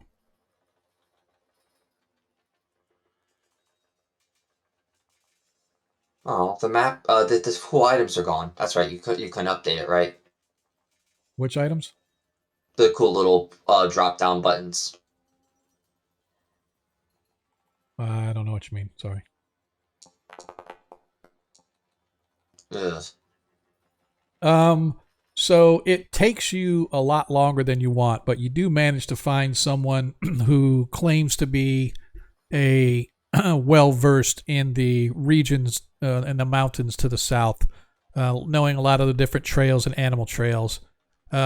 He's looking at the map and he says, yeah, I know many of the main trails in that region. I don't know if these are them specifically, but and I have not gone that far south, but I could definitely get you at least to, I think as he points to Area 4, he goes, I'm pretty sure I know the trail routes that connect to this region right here, and I could get you there in a couple of days for sure.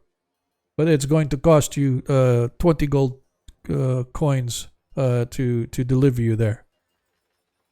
To deliver us it? That won't be a problem. Yep. Does anyone else object to hiring a guide to take us to a rough location for 20 gold? No. Not, but is he paying? Does he cover his own supply of food? Yeah, he can hunt and gather and stuff. You just pay him, and he's just your guide. Okay. All right. Gonna give him a good old handshake, and glad to have you on board. Gonna meet the party here. This is Paviskro. He's a brooding man. He casts magic. We got Ragnar. He's a blind dwarf. Don't ask him to look at something. He's gonna yell at you. We got Desmond here. Great hunter. And Tarikas here is our lovely cleric of St. Cuthbert. As as you guys are all sort of talking and introduce him, he introduces himself as Balthazar. I am Balthazar. I am your guide. I shall guide you to this point on the map, and then from there, you are on your own. Balthazar. Hey, Desmond, yes. isn't that the name of one of your friends? I don't think so. I could have sworn one of them was Balthazar.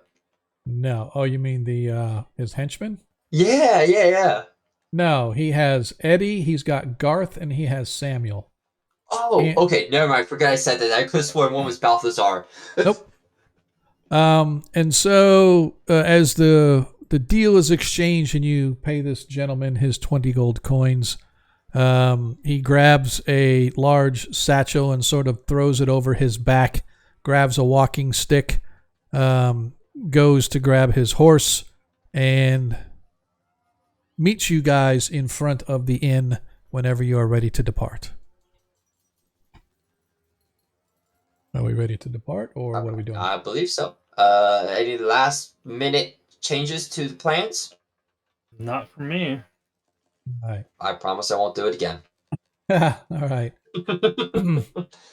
So you guys, under the guide of Balthazar, although the next couple of days are a little bit wet, it's not too bad. As you guys begin to leave Crestable, and he primarily follows the trail, or the roads, I should say, leading all the way down to at the end of the first day, you reach Kreuzen, or I can't ever pronounce that, Rosenkreuzstadt.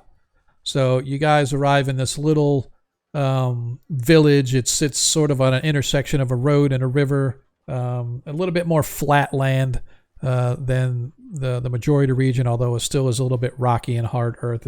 It is kind of a farming / herding type of a community. You can see that there is a main road that begins to wind up into the hills, heading to the southeast. Eventually, you are told it goes to the town of Kortheim, which sits on a steep mountain pass right on the river, eventually heading down to Highfolk, which is the Elven region. However, your guide says that tomorrow we are going to be heading to the south and to the west, following this river slightly to the southwest until we can pick up the main trail into the mountain. By the end of tomorrow, early the next day, we should be at the head of the trails that you are seeking. And as I said, he just sort of spends the next 2 days escorting you guys up into the mountains. And as you move south and west, eventually the trail itself begins to climb and up into the mountains. And before you know it, you guys are probably 1,000 feet up into the mountains, where some trails that you did not see from the lower levels and stuff begin to make themselves apparent as they wind in various directions off into the distance. When you get to a certain point, he just sort of stops, and then he points, heading, as you look at the river as it sort of hits into the hills, and then it begins to turn sort of south a little bit. He points in the direction and says, "This is the route you wish to go. If you follow this trail which goes along these waterways through the valleys and the hills, you stay on this main trail. Eventually, you will reach your destination. And from there, I cannot tell you what to expect. I would warn you that brigands and creatures of the mountains are frequent here, as are patrols of guards. So be on your best behavior if you encounter guards. They tend to be out here for long periods of time, and they are distrustful of most people. So I would recommend that you do not get on their bad side, for they are known to not worry about justice as much as taking care of business as necessary. And he bids you all farewell as we are now on the One more question before you go. Yep. Yes. Have you heard any legends of particular ancient passageways or odd visual or odd things set into the mountains up here? He sort of looks and he sort of smiles and nods his head a little bit. These mountains are ancient from before the times of the cataclysms, before the times of the great migrations. Some say that the Witch Queen herself made these mountains with the use of her unholy magics. So there is no telling what you are going to find in this region, but unfortunately I cannot tell you any specifics about any old, unused, hidden, or not known trails because I have not traveled this far south.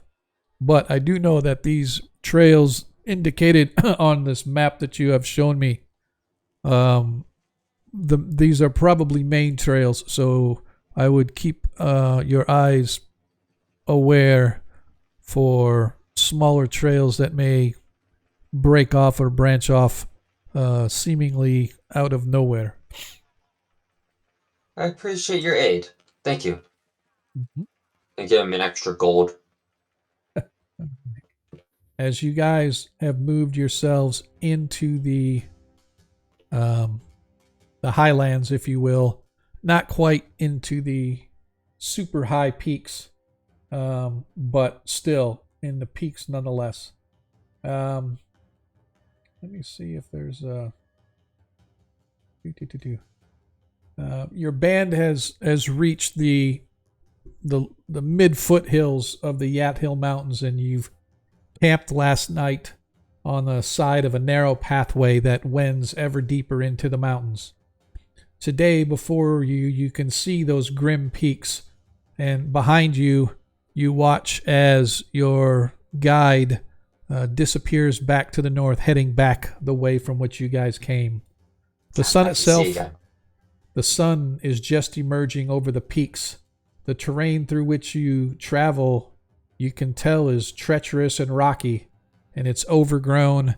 And even though this is a quote-unquote main trail, you can tell that it is overgrown and in pretty poor condition.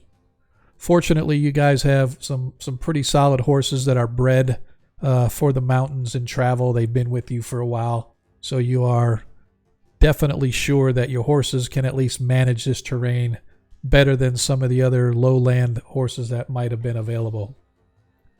With a final glance at the vellum map that you guys have before you, you secure it safely, yet close at hand.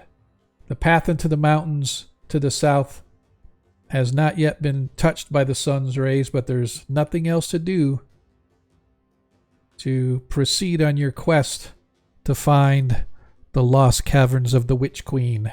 And you set forth for today, moving your way to the south. And that is where we're going to take our break. A couple minutes early, I know, but that's okay, as our party has arrived on scene, at least on the map somewhere. Can everybody see the map that I have displayed? Yeah, I had to reboot, but yeah, and also my sheet's working fine again. Good. So I just want to make sure that everybody can kind of see the map. It's just a little different detail than the actual map that you guys have, but I think it's a pretty good rendering. So we're gonna take a quick break right now. For those that know, we're gonna hang out with Monkey Boogers over on his website after we get past all of the ads, of course. And I do apologize for those out there listening where we get that little metallic sound. It's got something to do with the settings or whatever. I can hear it. I don't know if you guys can, if it's coming through that way, but I think it is.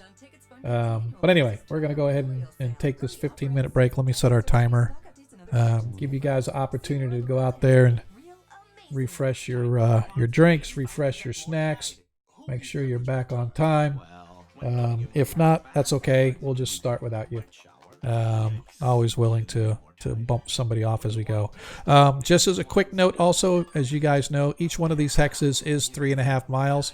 So if we do a measured distance, like for example, from where you're at right now, it's about 28 or 28 miles to the first spot indicated on the map of a point of interest. What that point is, you don't know, but you know it's a few days ahead. So we'll see you guys back in a few minutes. Hopefully, 3 miles. Somewhere between 4 and 6 days. Yeah, roughly that. How many days did it take us to get where we are right now? 2. Okay, just make sure. Took you guys 2 days. It is now the 7th day of Wheel Sun. Oh yeah, I forgot. You got to keep track too, huh? Yes, I do. Yep. So you started all your stuff on the 5th day of Wheel Sun. So there are 28 days in a month. So whatever that turns over to in the next month, it will be. But we'll be back in a few. Hopefully you guys will be with us when we get back. If not, thanks for hanging out as long as you did. And if you are, we'll see you back in a couple minutes. Thanks. So how's y'all's 2 weeks been? Oh boy, has it been Not bad. Has it been a little time? Today's my last day of work. Oh, new job? No, summer vacation. Wait. Oh, are you a teacher or something? Oh man, you've gone this long without knowing that? I have gone this long without actually knowing that, yeah. Yep. I have another DM that's a teacher.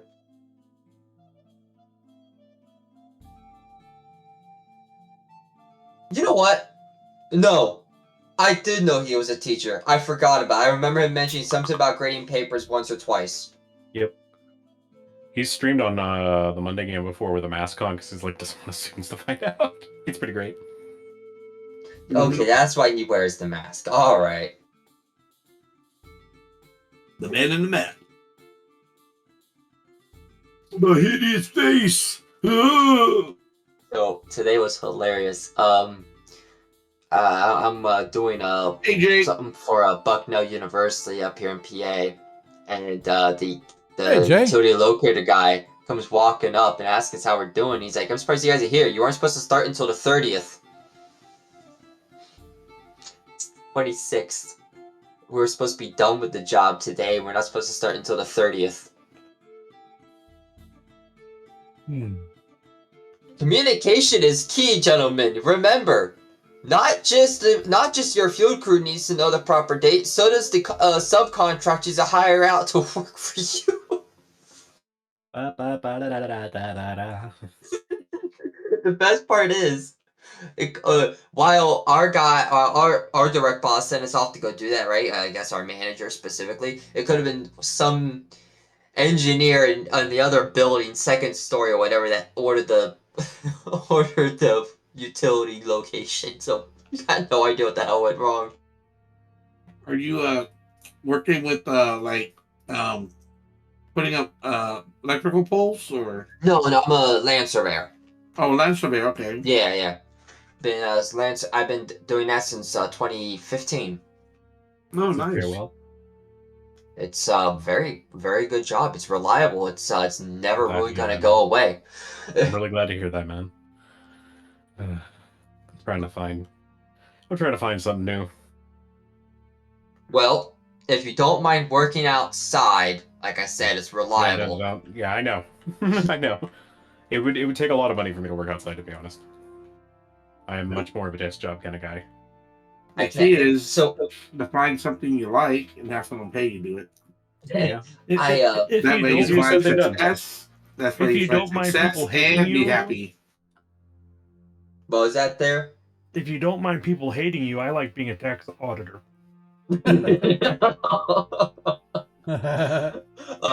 I tried doing drafting for my company in Orlando for a little while, a couple months at it. And while I was okay at the job, I hated sitting behind the desk. It was annoying.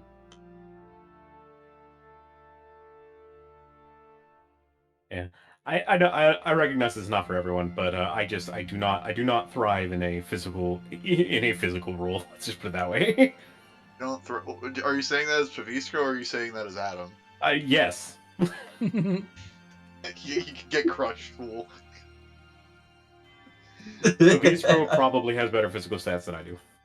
Well, yeah, he wears full plate armor everywhere. half. That It's dude half. must be fucking toned under It's that half. armor. He's got That a shit's 14 still 40 constitution. pounds, dude. 14 constitution. Dude, you gotta have abs for like to wear 40-pound armor everywhere, and you walk all that distance Not for if the you're most fat enough. Well, I part. don't know if you know, but I'm the strongest character by the abilities. I would like to point out something I found out the other day. It's a completely different makes no shooting sense. system, but Pathfinder bows reduce your damage if you have a negative strength score.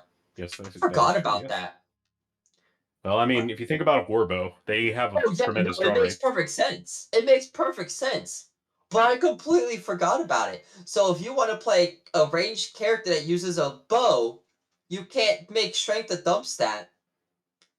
Yeah, but don't you get like a lot more like ability score bonuses and shit like that in Pathfinder? Not the damage. Especially as a ranged weapon, the only damage buff you get to ranged weapons is I meant ability score increases. Oh, you get 5+1s throughout the game. Oh. Wow, that's interesting. Theoretically, it should work that way in second edition AD&D also. Yeah. Because technically, you should need a bow with a spaghetti enough pull from skinny arms to use it if your strength is low enough. Your skinny arms. I found out about that, so it's like, oh, okay. That's The hilarious. good news is weapon damage remains pretty consistent. Your damage buffs in Pathfinder come from your extra attacks later on. That's where the damage starts stacking up at, is the bonuses to hit, and successfully hitting multiple times. That's it. Melee weapons, they go up exponentially. Every two-handed weapons is 1.5 times your strength mod and whatnot. So yeah, I've been playing a similar system, or rather a system that has a similar drawback in that every every ranged weapon, despite the fact that it uses dexterity to hit, has a strength requirement, and for every point under that, you take like a significant penalty to hit. You playing Fallout? No. Oh, Fallout does that too. Yeah. I'm gonna try and play Marvel's role-playing game. Which one? The one that came out, the latest one. Oh, is there a recent? Okay. Yeah. I know they had a. Oh, maybe that was DC. It was Marvel. There was that Marvel game with the reporter. I think that became a superhero. I was thinking Mutants and Masterminds because they had a crossover with DC. That's like, okay, yeah, here's stats for all of our main characters. No, I got it on Roll20, and I bought the thing, and they support it. So I was like, oh, I'm gonna try this. Just because I like Marvel. Yeah, I'm right there with you. Mutants and Masterminds is a really fun. I don't think that's what you're talking about, but Mutants and Masterminds is a really fun superhero system. You know what I want to try? What?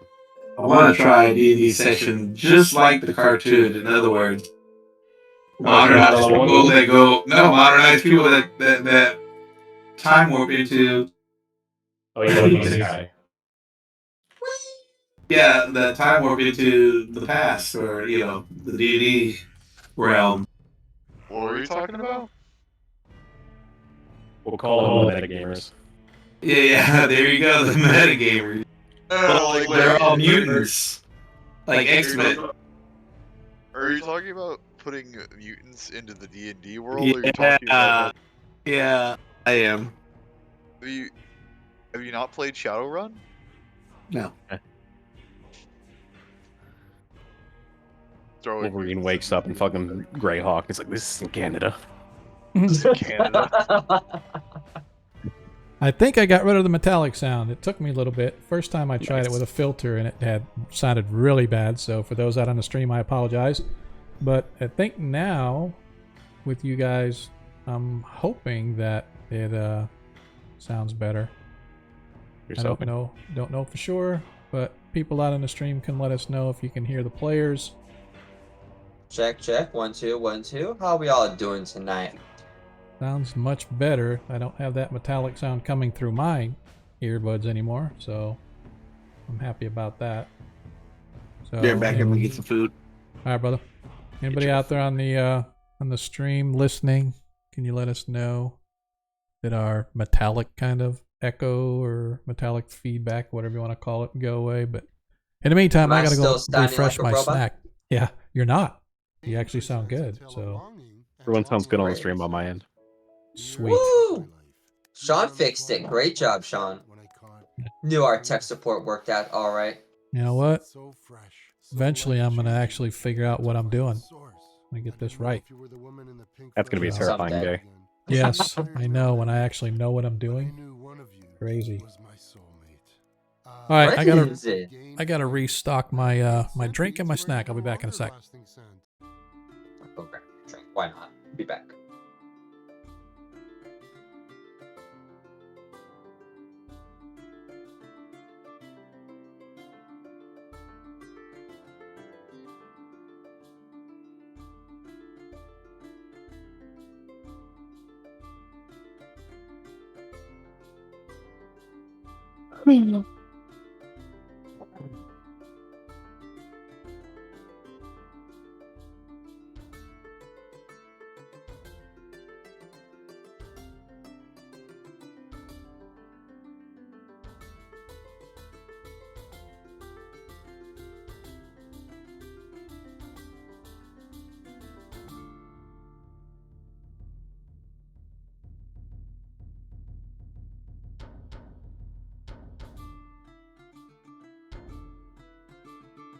Running back.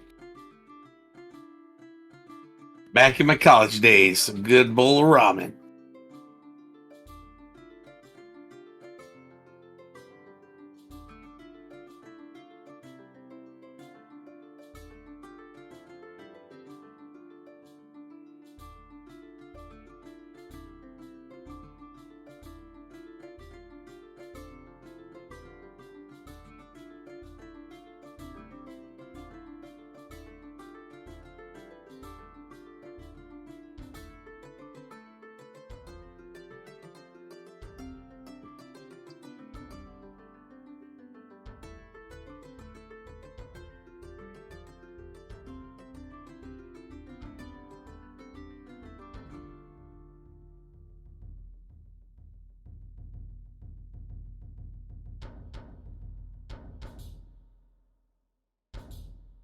Oh yeah, by the way, I tried that import with the D&D thing. It didn't work, just FYI.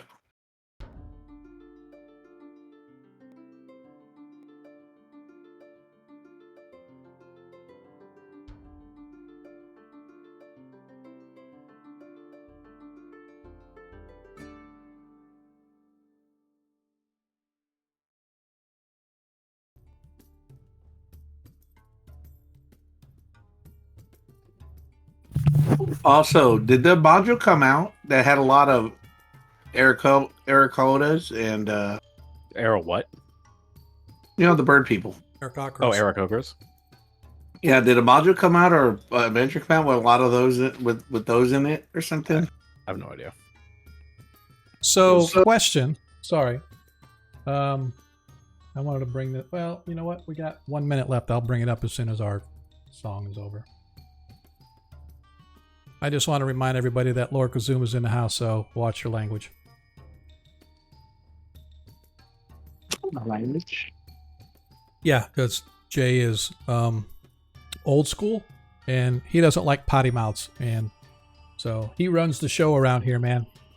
He is the Lord of all we survey, so if you don't behave yourself, he won't invite you to the next grand, what do they call it? Oh my God, right on the tip of my tongue, where they had the grand joust. You want to be invited to the grand joust, you have to be on your best behavior. The record will show I don't cuss on for the record, I do. So I have to mind my P's and Q's. I love this song, Mike. This is like one of my favorite ones, man. Which one is it? I don't know. It says Parentland Adventures playlist soundtrack. And we're back.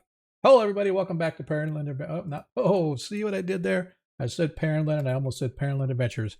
That's our old name. We're Agora Quest now, so I appreciate you guys hanging out with us and waiting for us as we came back. I just started to when you were talking about, I think, books and adventures coming out. So for those of you that saw Wizards of the Coast is releasing the Giant book. What's his name's Guide to Giants or whatever it's called. But you can pre-order both a hard copy and a digital copy. So my question is, I haven't read the details yet. Does anybody know, does that mean they're going to send you a PDF or that's going to give you D&D Beyond content?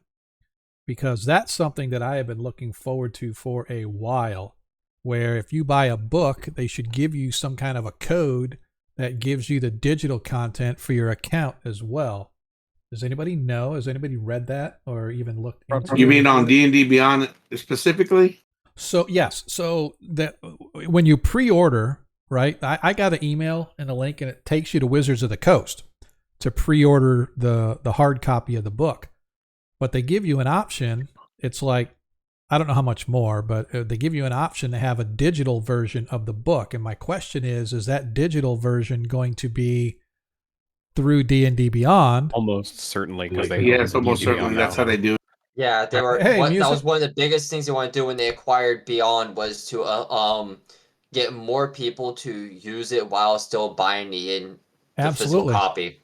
Absolutely. And that's what I wanted to do. That's what I've been saying for a while. It's like I spent all this money for all the books. I bought the legendary one back in the day. Now it's not even half legendary, but I got the legendary. So I got all the content. There's probably two books in one of the adventures that I haven't purchased yet. Just because I've been slacking, but I have really I would love, since I bought the digital copy, if they would say, hey, we'll let you buy the hard copy now, but since you already bought the digital copy, we're going to give you a discount to buy the hard copy. I would do that. So I can get all the book. My wife's asking me, do you have enough room on your bookshelves? I'm like, oh, I could buy another bookshelf. I have 3 copies of every book. That's the response she was looking for. That was not. I have 3 copies of each of the books. I have the special edition covers, I have the D&D Beyond, and I have the regular covers. Nice. And my wife enables me because she buys them for me as gifts. Nice. That's cool. That's awesome. Cool. That is beautiful, cool. Beautiful position. Yep. I wish they would do that with books though, because I have like a lot of books on the Roll20. Yeah. And then I have all the hard books, and it's like I had to buy them twice. Yep. And then when I want to use D&D Beyond, I had to buy them again. Yeah, man. All right, players, folks that have just joined us, welcome. For those that hung around, welcome back. Our party, after piddling around in Crestable for a couple of days in order to stock up on some supplies, and they hired a guide, and they were looking over this map that they've got, have finally moved their way up into the Yatil Mountains as they're looking for the legendary Caverns of the Witch Queen, where she held her seat of power allegedly centuries ago when she subjugated the region. And I'm just going to sort of reread the intro to the mountain region for those that may have missed it the first time. After a few days' journey, your band has finally reached the lower foothills of the Yatil Mountains, and last night you camped on the side of a narrow path that wends ever deeper and higher into the mountains. Today, before you are those grim peaks, and behind you, the guide that you hired is heading back toward Crestable from whence the way you guys came. The sun is just emerging over the peaks to the east. The terrain through which you must travel is treacherous and rocky, and the trail you must travel is overgrown and in poor condition. Fortunately, you have sure-footed mountain-bred horses, which assure a swifter passage to your destination than were you on foot or on less sure-footed steeds. With one last glance at the vellum map that you have been provided, you secure it safely yet close at hand. The path into the mountains to the south hasn't been touched by the sun's rays, but there's nothing left to do now but to proceed forward with your quest to find those lost caverns of Igwilv. And you set forth for the day. So it is early in the morning as the sun is rising up to the east. As you guys are facing to the south and east, you have a partial sun in your face as you guys begin to move your way south. Oh. Hey, man. Bright light, bright light. Hey, man. Telling you, don't tease the DM, brother. As you guys begin to move to the south. It burns like hygiene. Exactly. All That's right. a fucking line. Okay.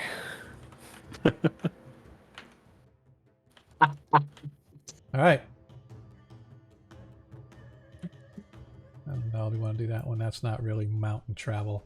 Trying to find something here that's going to give you guys a little bit of mountain travel ambiance for other folks as well. But in the meantime, she'll be coming around the mountain when she do comes. we have a particular order of party members that we want to go? And by the way, players, just so you know, every one of you should be able to double click on the party token, and when it opens, you will see that your character is in there, and you can click on the character in the party token, and it'll open up. So for example, if I open up here and it shows Desmond, Nilo, Pervisco, Ragnar, Tarikas, if I click on that, it'll open up your character sheet for you, so you can see it there. That's really cool. So yeah, that is one of the things that 5e provides as a module in D&D or in Foundry, where you can create party tokens, and you just drag and drop the party members into that particular token, and then everybody has access to at least get their character sheet open. So, and if you notice that it still shows Desmond as having 44 out of his 53 hit points. Not sure what's up with that, but just make sure you get that corrected before we go. But you guys, as I said, you find yourselves looking at this trail leading into the mountains. Do we have some kind of a plan or like order that we want to go or anything like that? We probably have Desmond in the front as our scout, and I'll go ahead and you want me at point, or you want me at the point position? You want me at the aft position? I will say that the trail is wide enough to go 2x2, and it widens to where you can do more than that. But essentially, if you wanted to go 2x2, you can, or even 3x3 in most places. The trail here that you're on is you would consider it to be some kind of a main trail, Desmond. Looks like it's pretty well worn, although from the looks of it, it hasn't been used a whole lot. But you can see it does have a lot of horse traffic. There's a lot of horse prints and stuff, which should be indicative of the border patrols that go through the mountain ranges periodically. So, not sure how you guys want to proceed, but I'm assuming that we're just going to head our way south. Yep. Pervisco will be somewhere in the middle. All right. So first of all, I need I am not going to need really a survival check in order to stay on the trail, because this trail here is fairly well defined. However, I do want some nature. It's going to be as I said before, if we measure the distance, it's basically 28 miles to that first point on the map that you guys have. And if you divide that by 8 miles a day, that's roughly 3.5 days to get there. So I am going to ask that I get 2 checks per day for, well, first of all, are we going to do any foraging? Second of all, I need checks for just perception of your surroundings as we're going. And so we can decide who is going to be doing those checks as we go.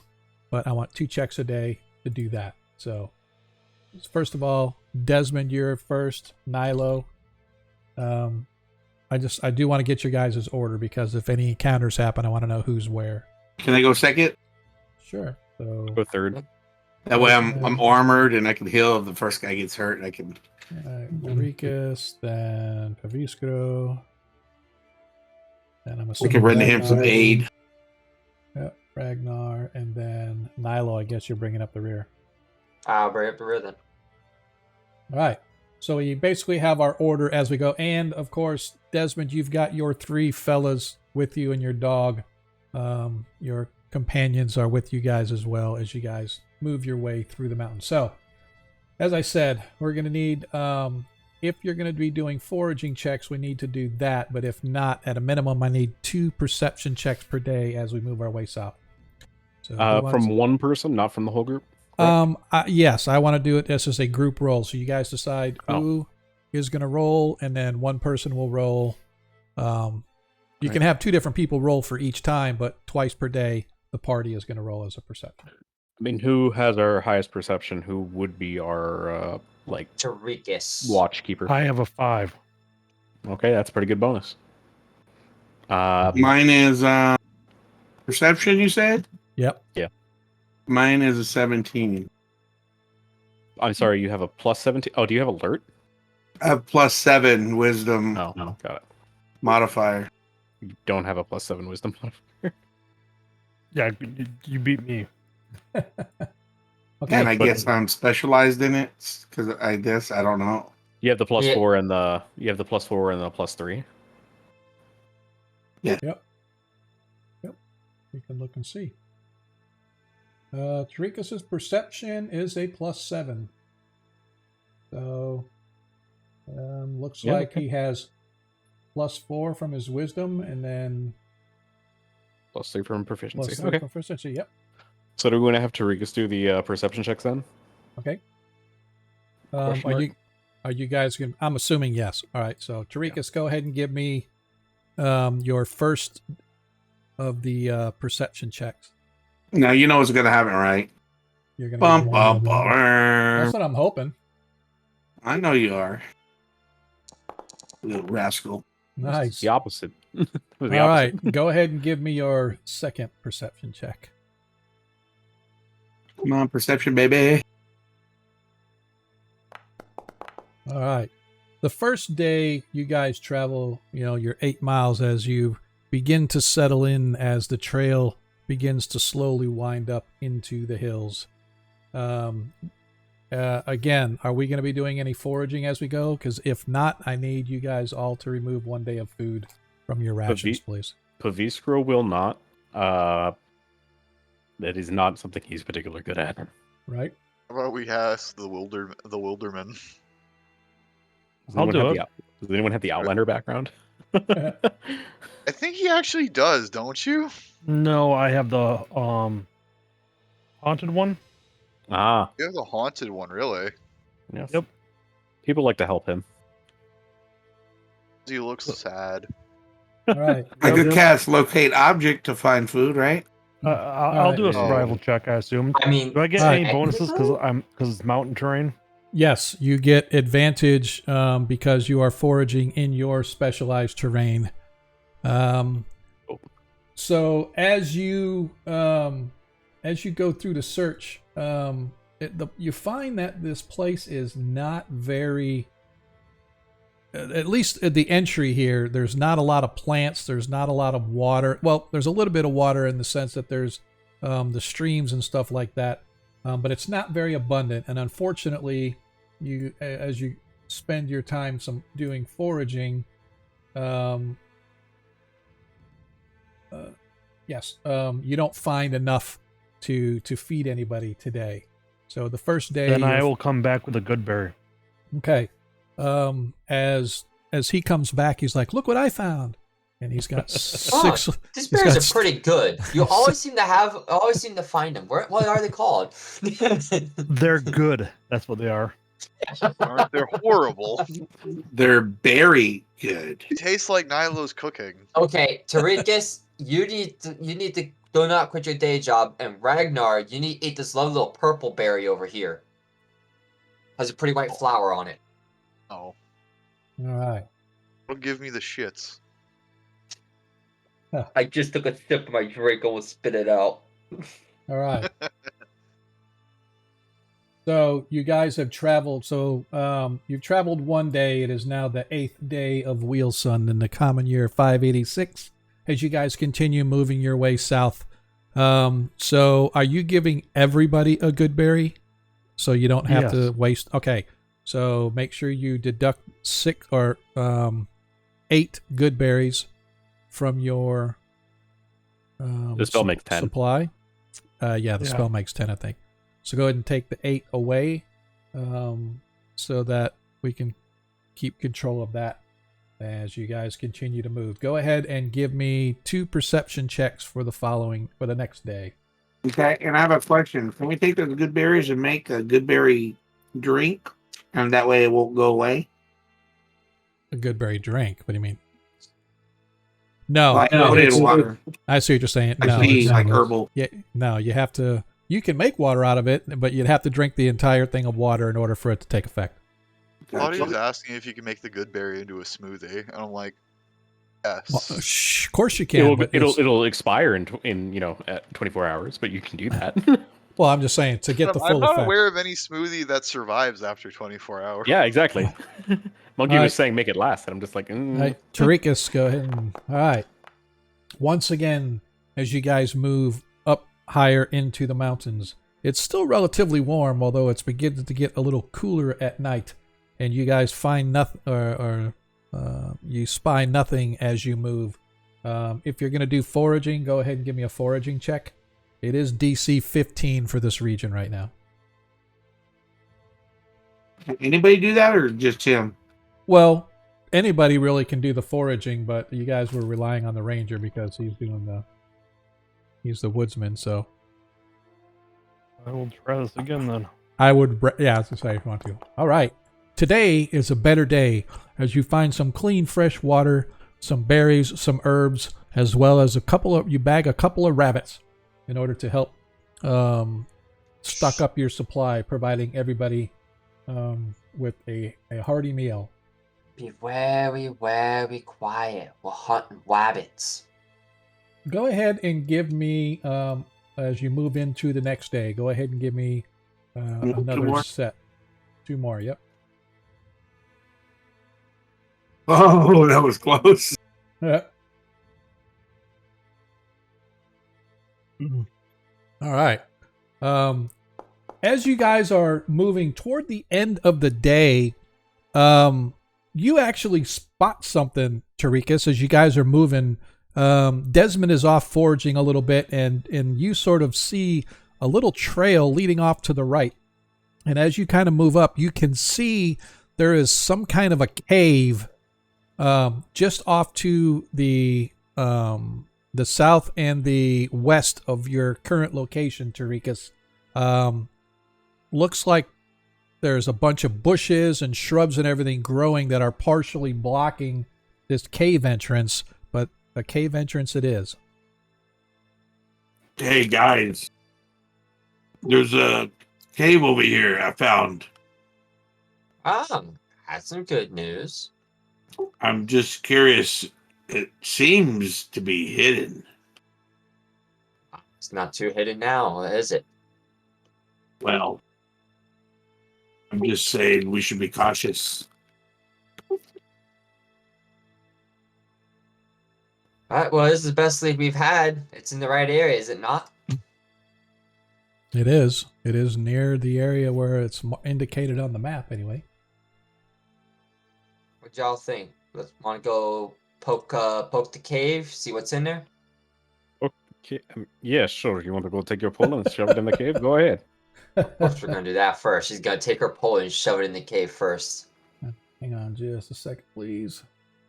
That's why she got the pole.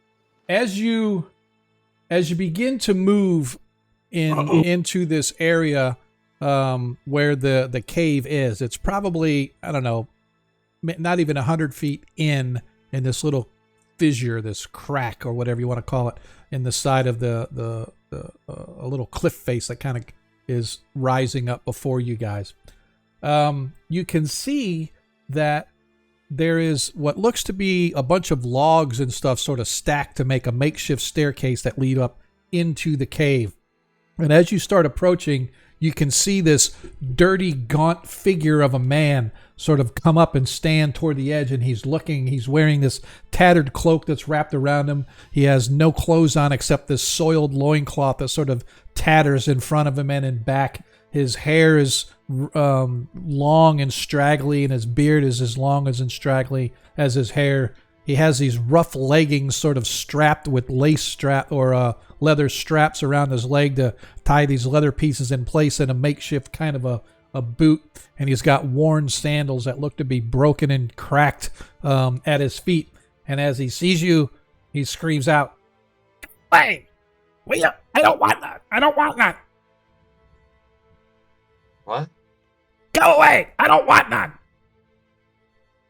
Good, we don't want whatever you have either. Yeah. Probably lice. But we're gonna keep on going on by. You can mind your own business over there. We don't want nothing to do with you. As you can see him sort of standing up at the top of this, looking. Are you all right? Why? What's it to you? What do you want? No, I mean, you just seemed like you were rather upset, and I just wanted to know if you were okay. Are you like you lost here, or No, live I here? just I like my solitude. It's fair enough. I can understand that some days. Look, we are just looking for some things in the mountains nearby. So if you don't mind us just kind of checking this place out, we'll be on your way, and we'll leave you alone. Wait, you mean coming into my house to look around my house just because you want to look around? I don't think so. No, well. Well, hold on. Does it go deeper in, or? Yeah, you can see that the cave goes deeper in. Yeah. We don't really want to look around your house. We want to look beyond your house, you know?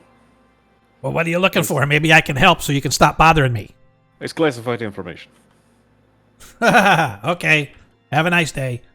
We're looking for a cave that goes deeper in. Down into the mountains. I don't know of a cave deeper into the mountains, but How deep does the cave go? well, you're not really sure, but it's. Well, I'm asking him. Oh, he turns around and kind of looks over his shoulder, goes, I don't know, maybe 100 feet. Does it stop? Yes. Yeah, we'll roll that obligatory sense motive on this gentleman. Okay. Go ahead and give me an intuition or a insight. Sorry. Insight in this case, yes. Sense motive is not a thing. Yeah. Okay, I rolled my bad. Don't matter which version I roll. So he's like, "You're looking for the Witch Queen. Ha ha ha. Looking for your death, are you?" Yes. Yes, that is quite accurate, actually. Well, what do you got? What do you trade? Maybe I know something. What do you want out here? You live here alone in the cave because you don't like being around people. I mean, what is it that you want? He kind of looks around. He goes, "Well, I could use food. I could use clothes." Okay, fair. Actually, might have some spare clothes. Give me a sec. I actually literally might have extra clothes in here. Do you have a means to defend yourself if you are attacked?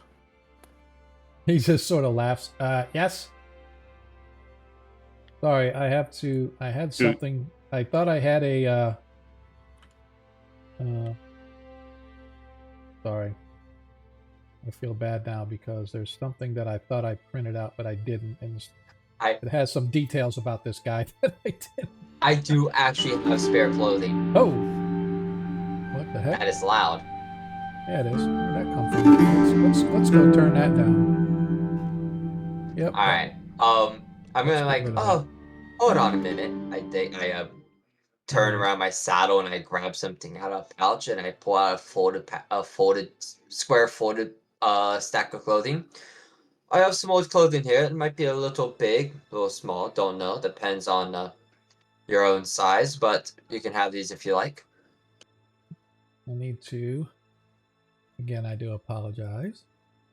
Because I thought I had something printed out, but I didn't, because it has some details on the hermity guy. I just want to make sure that I'm not missing something here.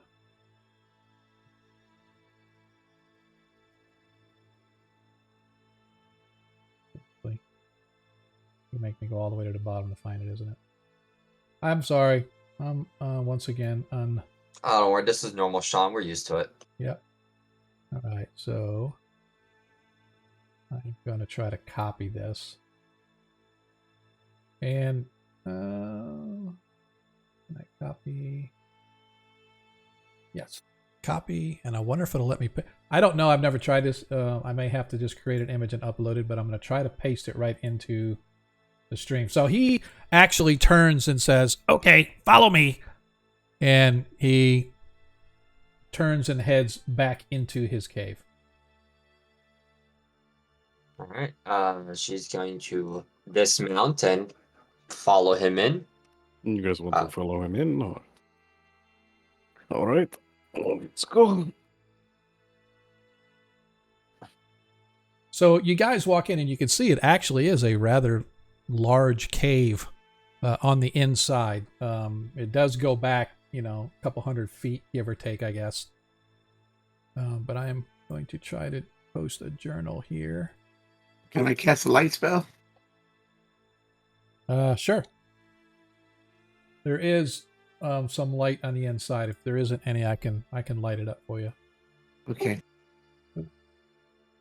Now I'm gonna cast a light spell on myself. Taurikus is the light.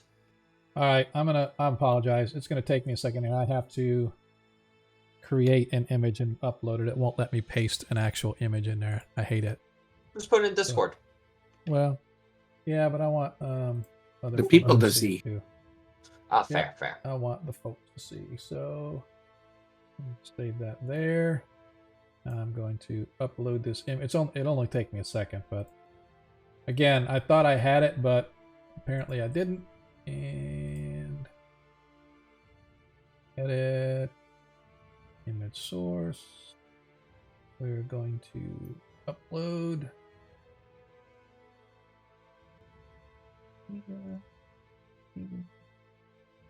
Come on, upload. Chug. There we go. Hopefully that will do it. All right. So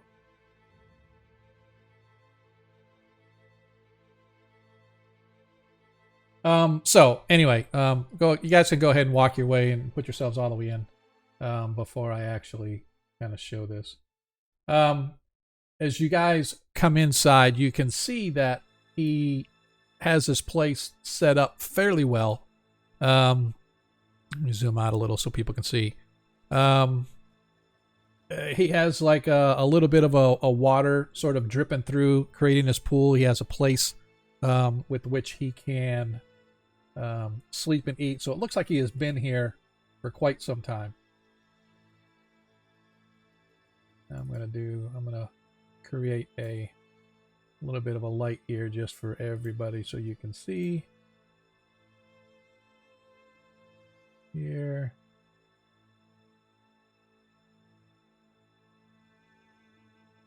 Okay. All right, now everybody should be able to see. Nice and bright. Bright. Nice and bright. Anyway, so as you guys come in, you can see that he's sort of digging through some papers and whatnot, and he comes back and he has this torn piece of parchment in his hand that he sort of looks at you, and he takes the clothes from you, Nilo, and hands you this piece of parchment. The rest of you guys up here too, just because nobody wanted to move up there, but I'm going to move everybody anyway, just so everybody's up there and can see. He hands you this piece of parchment, and when you look at it, it looks like a journal entry of some kind. And he just sort of chuckles and stuff, and he's You're heading in the right direction, I think. They say that the Witch Queen lived beneath the Great Horn Mountain. I have never seen a Great Horn Mountain, but that's just what they say. And I think this book is from someone who may have been there at one time. And all that's left is this page. And he... why is it not showing it? Alright, so this is kind of stupid. There was a map. Okay. I want to show the players. Be right back, guys. Sorry. Oh, there we go. There we go. And you can see that this parchment is it's like really worn. A lot of worn, runny ink and stuff, probably due to age, water effects, etc. But it basically says something about the small cave was a secret for in back hidden by something or other, and we descended. There's no certain path, so we something or other, and this is told of above, for it's where Yahim and Brelid met their end. Our persistence paid the right way was beyond and narrow, so bloody, lies straight, body, the span swiftly to plague to doom, where the something or other, they were right. This is more dismal here than above. Only the two of us, looks like maybe survived. We pray that the lucky something or other is true, for we are now going to attempt entry, bloody, of no help. I managed to escape. Why did we? Blank, beautiful. So it's what's left of a journal entry that you guys should now have access to. If you don't, where did you find this, if I may ask? I don't remember. Maybe it was the guy was here and he ended up dying here. I don't remember. Gotcha.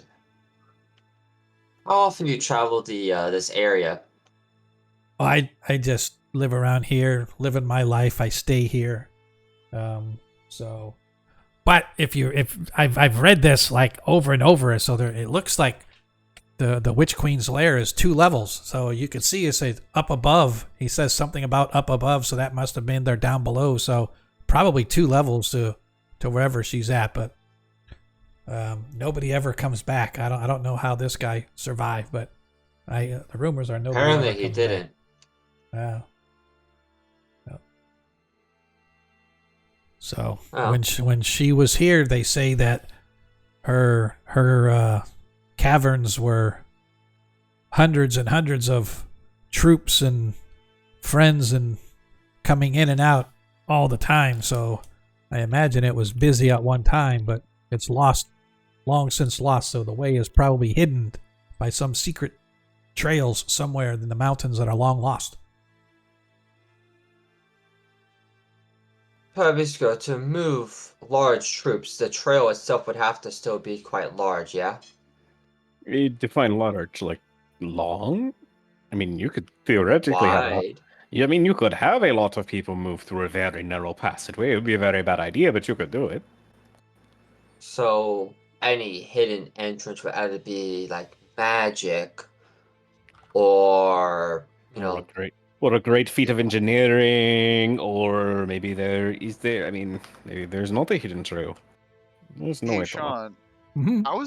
how is this letter damaged? Is it coated in Bloody. blood or No, what's it looks like it's just old and worn, and the ink has run because it got wet. If it's made out of vellum, which would be more common than paper, being hide, it doesn't hold ink very well. It tends to smear and fade off. Beastro, when you're mending, fix this. And mostly like tears and rips, but I can give it a shot. I'll cast it. Okay. Knock a cantrip off. All right. So as you cast, you watch as the vellum, or the parchment, I should say, begins to form out and smooth and regular, get nice and pretty looking, but the words themselves remain all smeared and unreadable. Yeah, this is to be expected, unfortunately. Casting mending on written words very rarely works. Yeah. Well, it was worth a shot. Yeah, it was a good idea. From what I can gather, at least from what is mentioned, it denotes their journey to an extent, but it's just telling us it's dangerous. Mhm. We're probably gonna have to find out for ourselves what they meant by most of these things. It does seem to be like the pattern is that we have to just figure things out on our own.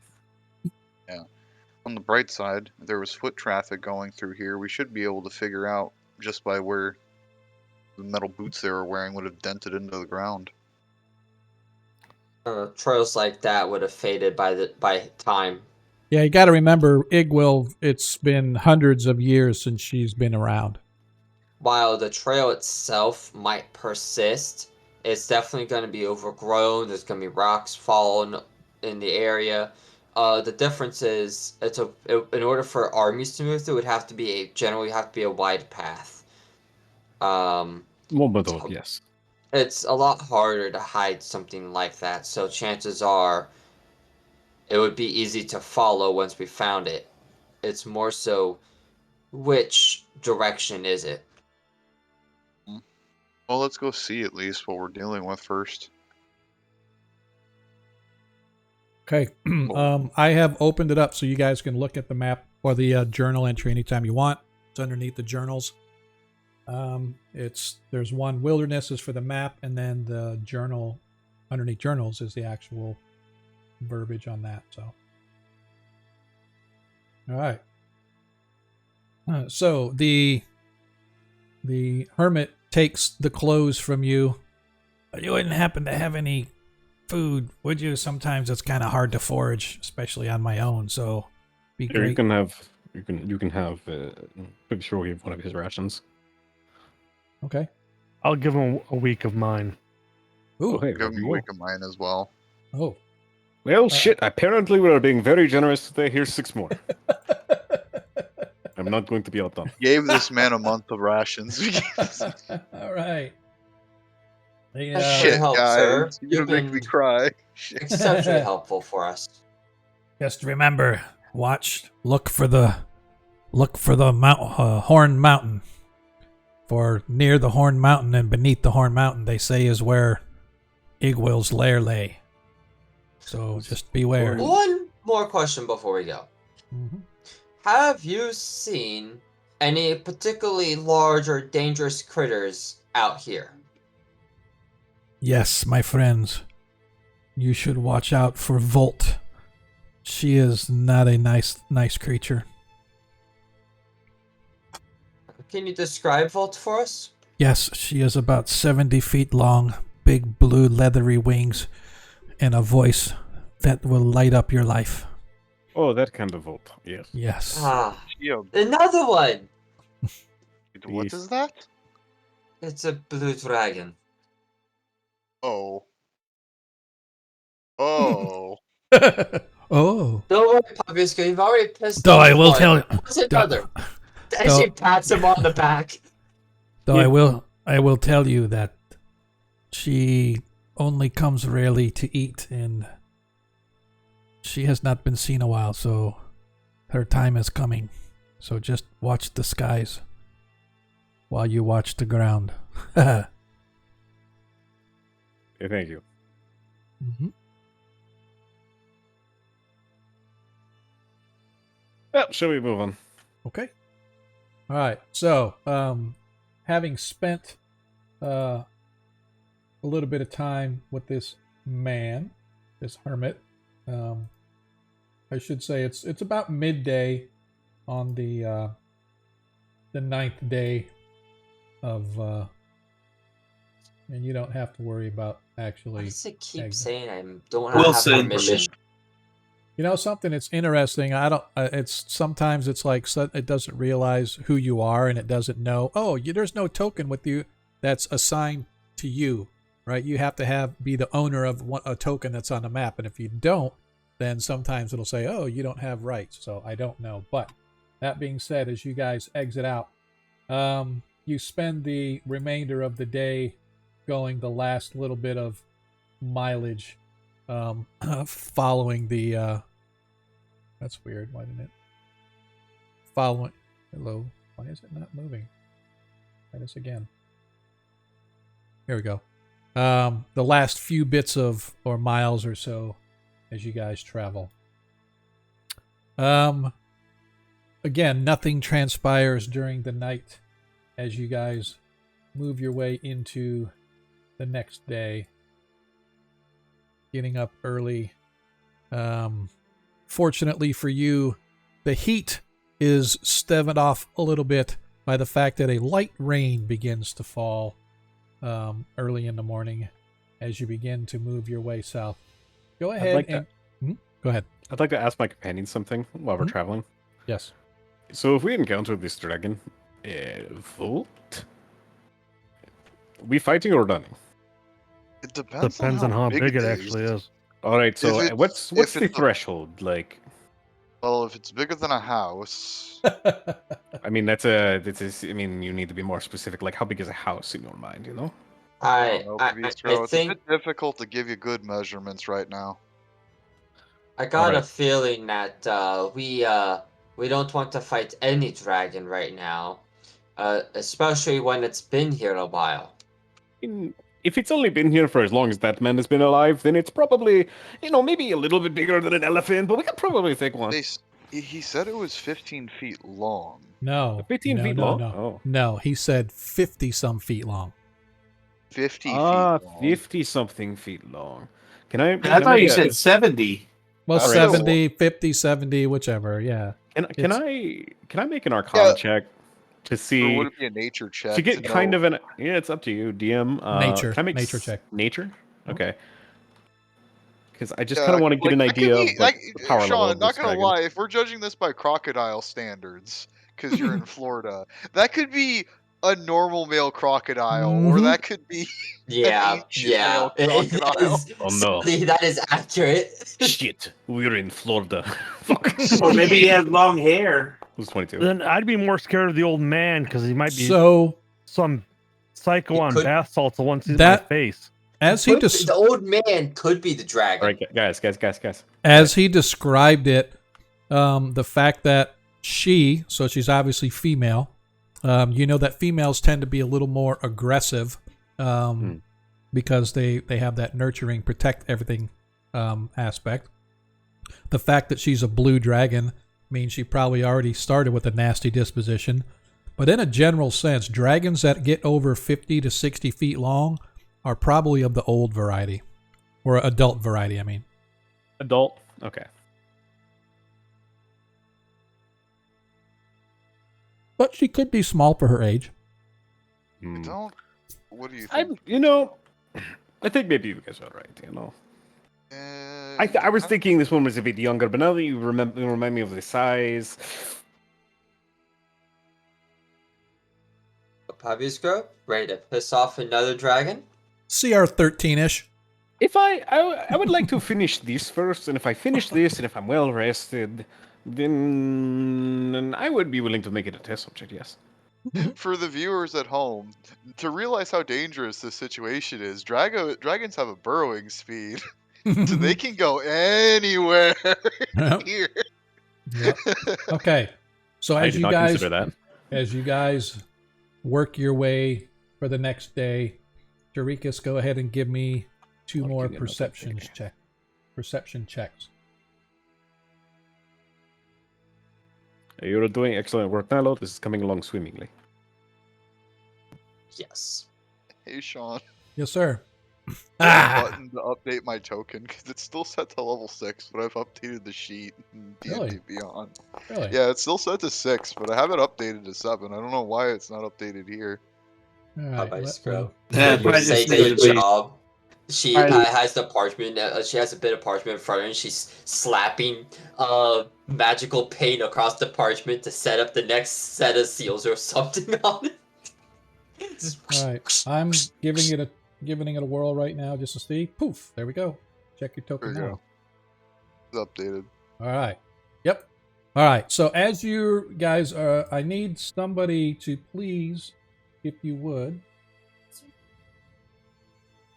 open. Like it was the door itself was locked. Oh, okay. Hey, you. All right. I need someone to, if they would be so kind, as to give me a D20 roll, please. Just a straight up, no modifier. Anyone? Just whoever wants to. Dibs. Producer right. would like to kill us. Oh, I All logged out right. at first. All right.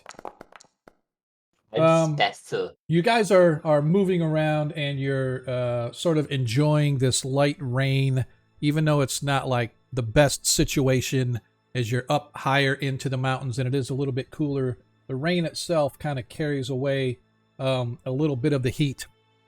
Suddenly, as you're moving around this bend area, the trail kind of curves down and then it curves back to the left. Just as it starts to curve back to the left, you feel the ground around you begin to shake, and your horses begin to sort of buck just slightly. And as you look, coming down, sliding down the mountain, you see this massive swath of rocks coming all the way down at you. I need everybody, if you would not mind, please give me a dexterity saving throw, please. What if we do mind? Oh, thanks, man. Appreciate it. What I missed? Got a 20. You got another one? Oh, gee, oh, great. So Monkey. So by the way, just so everybody is aware, so Monkey has 2. So first of all, everybody does have a nat 20 available. Nice. Tarikas, you have 2 available. So I tell everybody, hold your horses. Alright, so this is a good equivalent to rocks fall, everybody dies. Do we want to use a chrono shift? Do we don't use... No, hold on. I We wanted to use ask. advantage after we roll, Sean. Sean. hang on. Yeah, What the 320. advantages for? Let's Like a stop. point. Okay. All right. So first of all, dexterity. So Ragnar failed. Desmond passed. Nilo failed. Tarikas passed. I'm still waiting on. I don't- wanted to ask you a question, but Oh, there was yep. a lot of time. Yep. Would you mind if I spent a spell slot to cast? What I'd like to do is cast web Okay. to try to bind some of this like rock slide that's coming at us together, like some of these rocks that are tumbling down the hill, Okay. to kind of help slow them down. Like, you know, if they're running through like a 20-foot cube of webbing, Okay. then they should hopefully be slowed down, give us maybe more time to get out of the way, that sort of idea. No. Nope, You can do that, but I will say that give me an Arcana check real quick, just as a off the top of your Okay, head, sure. just as, off the top of your head, and no shit. Sure. Too much? many rocks? Knowing the fact that there's hundreds of thousands of pounds of rocks barreling down on top of you, you Got it. know the web would never even bat an eye at I slowing wasn't it sure down. what size we were looking at here. Yes, you're looking. Kind of You're went over my head. We're Yeah. looking at about 20 D10 dice damage if you don't pass your saving. Oh, okay. That much. Oh, rock. well. I think I'll use my 20 here. All right. Nilo is going to. All right. So Nilo. Thanks for uses her- whoever saved my life here. I will Use one of my gladly. advantages. All right. Do I have So- a nat 20? I don't think I have a nat You 20. do. I? So Everybody I have has. to- Everybody has one. Oh yeah, fuck that. Yeah, no, just getting this out of the way. I'm not dealing right. with the rock slide. All right. I'm not gonna. So Perviscado's using it, and Nilo is using it. Everybody else. Nope. Ragnar, you failed as well. So you're going to use your nat 20? I didn't know I had a nat 20. Can Yeah, use I my told you at the advantage? beginning of the game, everybody, got one. Igerson from our first edition game gave everybody a nat 20 at the beginning of the game. Save it for now. Can I use my advantage though? Yes, absolutely you can. You can use your advantage to roll up a new character. Yep. It's the same And he thing. still failed. So That's okay. I can revive you. Yeah, don't worry about it. Do you Alright. buy the components for Revivify? Do what? Never mind. All right. Everything will be fine. So it looks Go like flying off the cliff. there is no cliff, although you could get slammed into the other side of the. So you guys watch as the rocks come sliding down. You're all ducking and weaving and trying to avoid this massive blast of rocks as they come slamming into you. Unfortunately, even though you may have avoided most of the damage, everybody is going to take at least some damage. Yeah, fair. Take save for half. Some damage. Is Everybody better than takes- all damage. Everybody takes 52 hit points of damage unless you save, in which case you take 26 hit points of damage.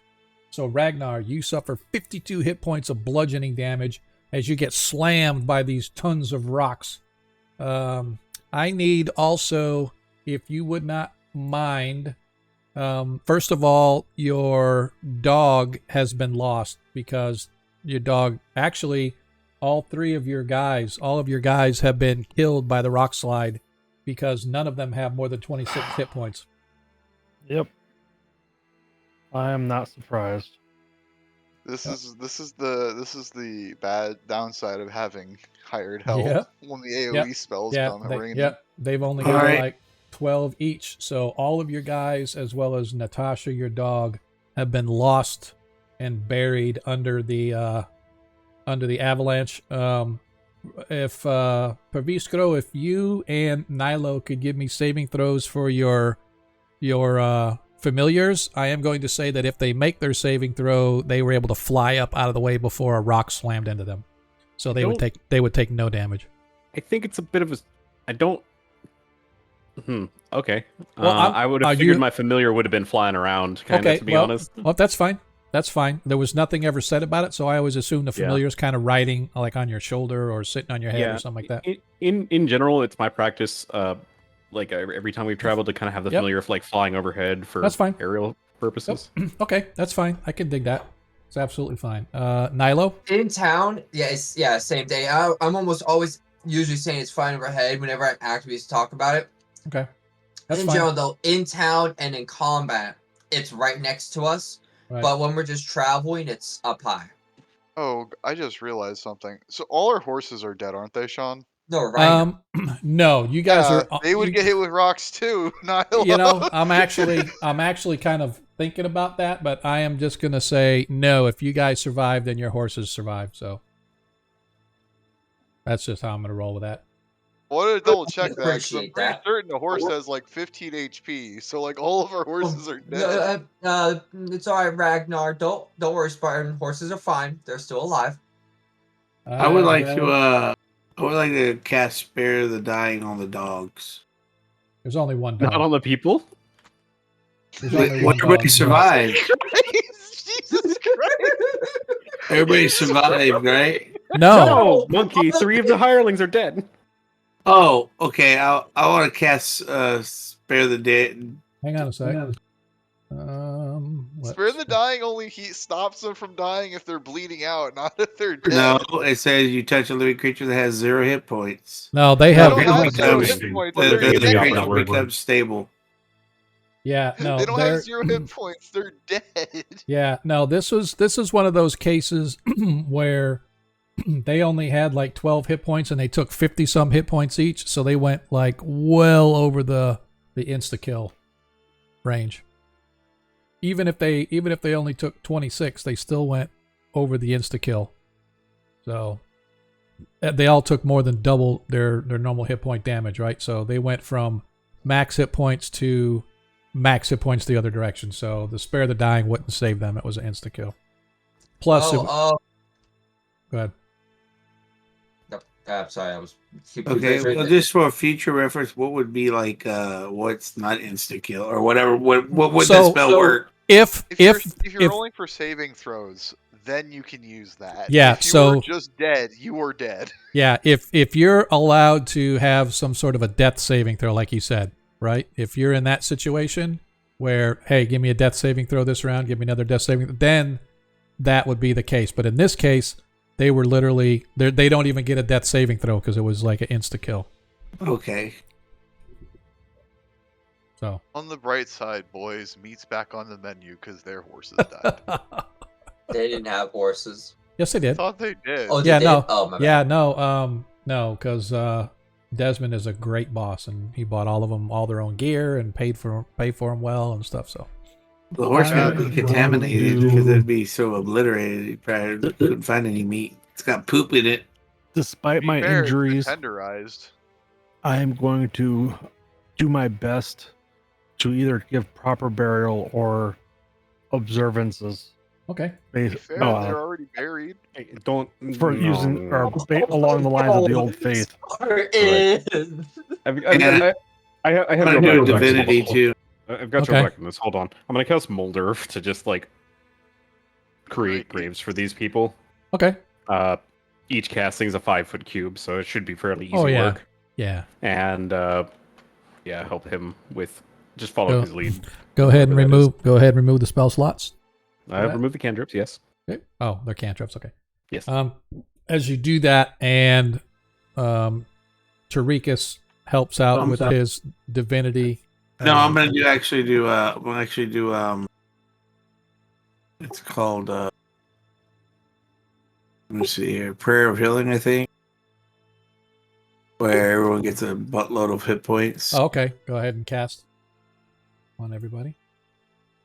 Yeah, I gotta select everybody, right? Yeah, if you don't worry about selecting, just look at see how much they get, and then just roll it with the character because they're. Well, it's got all the. I think it's got all my modifiers added into it, so I don't know if I can just roll it without actually tagging somebody. I don't know. I'll try to add it up, right? I'm not sure how to add it up, but I'll try. Okay, here I go. It's a. It's 2d8 plus 4. Yeah, it's a. Wait, I thought it had. Is that the same one? Prayer of healing is 2d8 plus 4 amongst. Yeah, 25. Amongst, Yeah, but I can do a. I can do a 3. I can do a 1 level higher. Yeah, What's the most hit point people got? I'm at 27 out of 53. I have a similar boat. I had a 70. 34. I'm at like. All right, so we have people that took 52 at least, right? So Yeah, we're gonna do it. Ragnar. We're gonna do it as a level. The next level up. I think it's 4th level.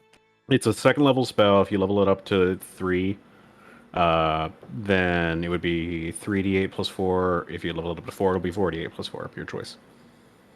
Yep. Yeah, we're gonna do 3 then. 3d8 plus 4. Okay. Because it says 3d8 plus 9 on my I D&D don't know. sheet. Well, it's not because you don't have a plus 9 wisdom. What's this? Your wisdom plus Yeah. proficiency? 2d8 plus your No. spellcasting ability modifier. That's what. I'm not Yes, even that. Yeah. And your spellcasting ability modifier is wisdom, which is a plus 4 at 18. Yep. Yeah, but I'm also I get plus 2 for every level above or something. 'Cause I'm Oh, divinity. he has the healing Oh domain. yeah, if you have the life domain, then yes, you get an extra bonus. I don't know what that is. Yep. Yeah, it's plus. I don't know either, but I'll It roll. sounds like it's double your proficiency. All right. Let's see, 3 8-sided cake. Here we go. I'm just gonna I would go. like I'm just gonna go with what D with the Just 3d8 plus 9. says. Yep. Yeah. 3d8 plus 9. Just go ahead and draw it. All right. Everybody gets 22 hit points back. Sean, before we add all these back, I just want to congratulate you. You managed to half the party's complete health in one shot. I do what I can to keep you guys on your toes. I mean, Jesus. I know that you guys are tired of just walking through every encounter, so I want to make it at least Oh yeah, challenging. just walking through. Walking through the encounter where I got down twice. What do you mean? Look, this is the first, or I should say the last adventure is the first time I've really brought you guys close to death, right? If I would have played it right, I Fair, I probably only would have- have killed you. How much are Yeah, you? I have limited experience compared to Praviskro on that. Yep. We're gonna do another prayer of healing, but at 2nd level. Hang on, give me just a second here. Gave back 22. I'm doing Praviskro's on the character sheet on Beyond. That's why. So. Okay. All right, go ahead. Go ahead and do your next one. What you're doing? Another one at 2nd level? Yeah. Okay. You're updating my sheet on Beyond. I was updating my sheet on Beyond. Not Beyond. I mean on Oh yeah. All right, everybody else gets 17 back, so that means Pravisco, you're maxed back out. Cool. Yeah. Oh, I have the lowest HP in the party. Yep. Okay, I think we are good. So looks like everybody's really close to their max except for Ragnar. Ragnar's down 13, but that's not too bad. You guys want to take a short rest, you can do that and get a couple hit die back. Yeah, we could probably do that. We want to take a short rest. It's up Yeah, to you guys. if that's here what or people think, I'm later. fine. Okay. So as you take that short rest, you realize it's getting dark. As you've spent the time because of the fact that you Yep. Thank you. Anyway, Are you still damaged? no, Ragnar's back up. He just got 20 back, so he's back up. Okay. The only one who's down looks like Tarikas is you, but again, if you guys want to take a long rest, really, but technically. No, I got all mine back. Did you? I just haven't added them. Okay.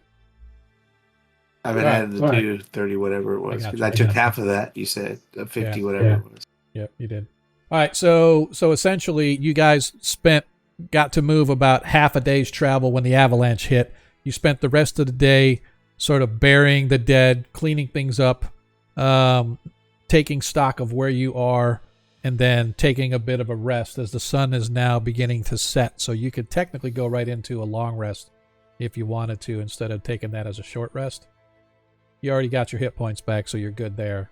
But the long rest will give you guys any spell slots back that you may have, may need, or whatever the case may be. So let's go ahead and give yourself a long rest.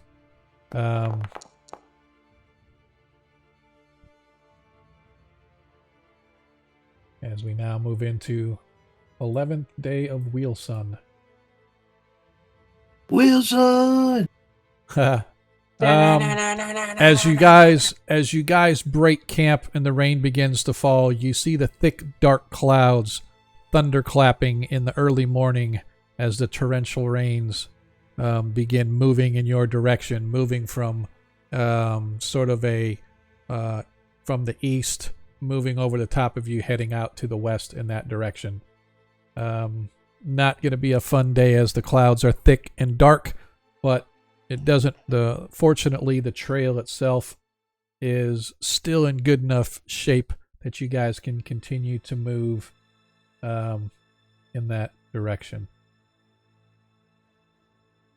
How many days have passed by this point? So you guys started on the 5th when you left. The 6th. Mm-hmm. You left on the 6th, so it is now the 11th. So it has been 5 days. Since Got it. My count is accurate. Yep. Oh, it's only been 5? I had 10 written down. I don't know. Okay.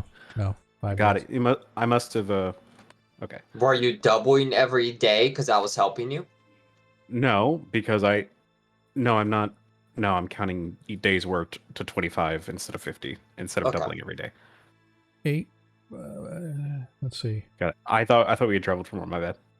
1, 2, 3. So not quite. So first of all, give me, just for shits and grins, go ahead and give me 6 perception checks for the next 3 days there, Tarikas, just to make sure you guys don't miss anything. 6? Yep. 6. You can roll them all together if you want, just 6d20, and then we'll just check them all out, see what they all are.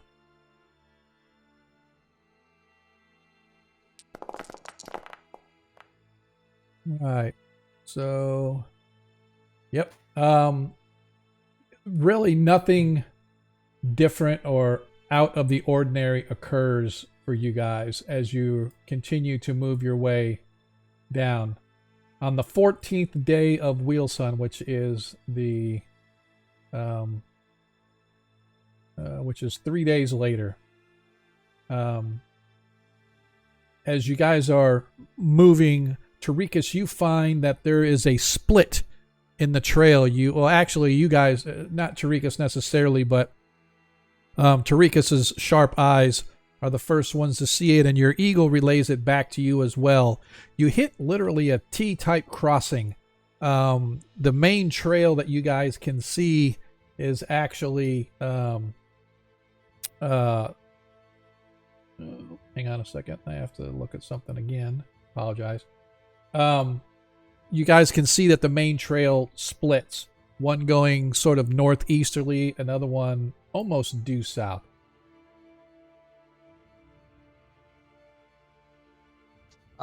Which one is bigger? Really, they're about the same. Both of them kind of follow along little creaky water trails. I'll look around to see if there's a road sign. By the way, I am going to need 3, 4, 5. I forgot to do this. Give me 5 foraging checks really quick, Desmond. And we'll see how we do at foraging, and if we see how much rations we need to take off. We should send our familiars up and to work in tandem to figure out where either path goes.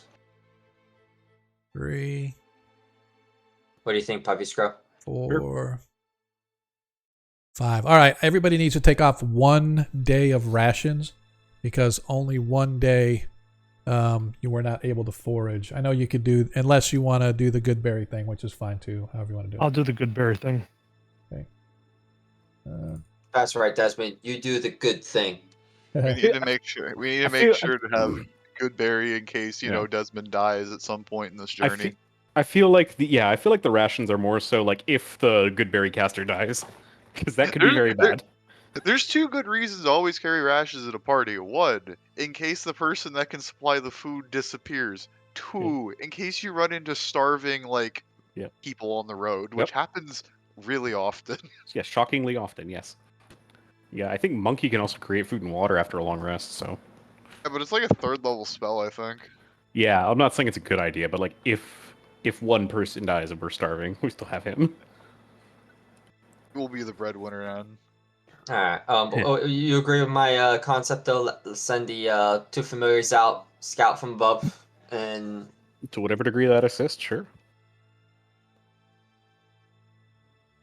Yeah, we'll go and do that. We'll see if our familiars spot anything from the air that would help sway our decision. Okay, go ahead and give me 2 perception checks, 1 from each creature.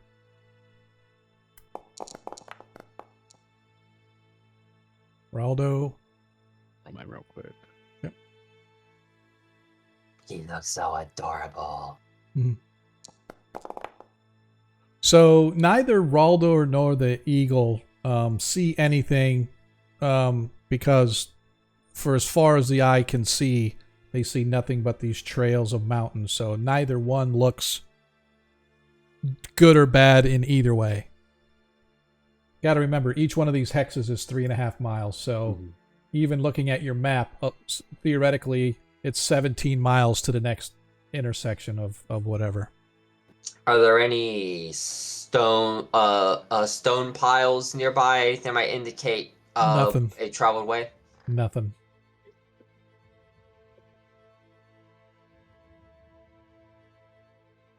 Oh, you want to go north, south, or flip a coin?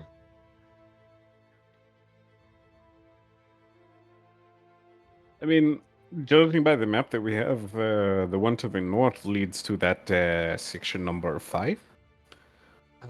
Yes. So I think in theory we could go up to 5, and then if we don't find anything in 5, then we move on to 6. And then, yes, we would have to do some backtracking, or we could probably cut across this mountain range here to the southwest. If we just travel in a straight line, we could probably pick our way back up on 3. I mean, Desmond is an expert, like, you are, Desmond, you are a expert in the, wilderness survival and tracking and stuff like this, yes? So like, in the mountain, so you could probably find this, right? Desmond, give me a survival check. DC, let's go 13. Advantage for the terrain. With advantage because of terrain. So, Desmond, you look around and you see off the trail, the cliffs and the or I should say the trail goes like almost vertical in a lot of places. So unless there are trails that are leading through some of these places, it's going to be very difficult because you would have to lead your horses up vertical climbs. So These aren't Skyrim horses? What's that? They're not spider horses, no. These aren't Skyrim horses? They can't go No. up they can't go No. up vertical inclines? No. If only I They're had more the like spider roach. climbing spell. Yeah. So while there are places where you have seen that there are smaller tertiary animal-like trails, so it's quite possible you might be able to leverage some of those, the horses are the biggest thing that you would have to concern, because even though they're sure-footed, they're not mountain goats that could jump from cliff face to cliff face, which is what a lot of these mountains look like. They're very sharp, steep peaks. Even when you're on these trails, you're going up and down and around cracked boulders, around previous falls and stuff. But yeah, so Perviskro, you have a point that it's straightest line is, or the quickest between two places is a straight line. These mountains have not looked very conducive to allowing straight line travel. There's a lot of vertical inclines that the horses may or may not be able to make. Mm-hmm. But I guess it would just be a matter of looking when you got there, right? Yeah, fair enough. So what you're saying is we need to tame some mountain goats. That's what I was thinking. You would need to find some really big ones, but yes. Or giant spiders. You know?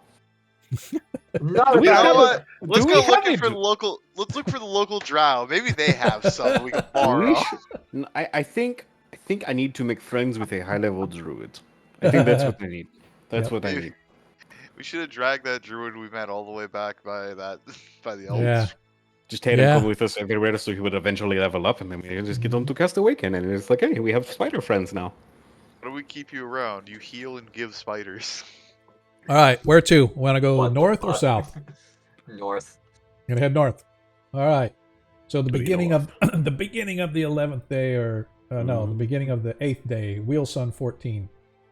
You guys started on the 6th. It is now the 14th. Go ahead to give me 4. Excuse me. Go ahead and give me 4 perception checks, please, and 2. Mark 4 days. Yep. No, it's only been 2 days. Well, all right, 2 per day, right? Yep. That might have been where I messed up. Yep. All right, Desmond, you easily forage food for the group for the day. And Tarikas, why do you keep rolling? You only need to roll. You said a 4 couple. perceptions. Yeah, okay. I'm sorry. I thought I saw like 6, but it was only 4. You are correct. So yeah, you don't spot anything out of the ordinary over the next couple of days as you guys continue to move your way into and deeper into the mountain range. On the 16th day of Wheel Sun, which is now 10 days from the day that you left, the rain has given way to a blistering heat that now causes the humidity to rise, and you guys look as if there's this mirage before you on some of the trail as the water, that's the standing water and pools of standing water, give off that sort of the look and feel of asphalt when it's hot and you're looking at it, has that sort of waviness to the heat rate being rising up off of the ground. At this point, you find a split in the trail, one leading to the northwest, one heading to the southeast.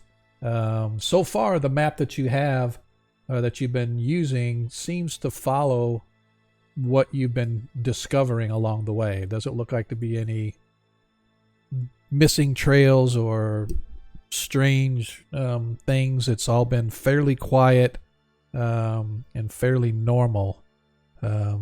If here in the desolate mountains of the southern Yattles can be considered normal. Where to, my friends?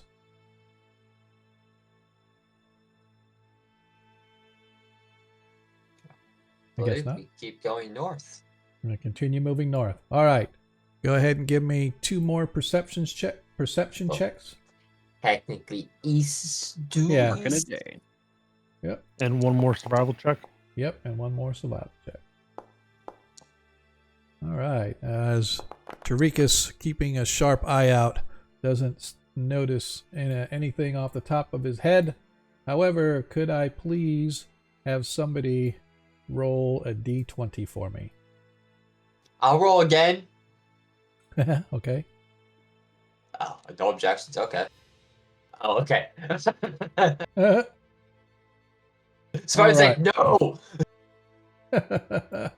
All right. So, as you guys are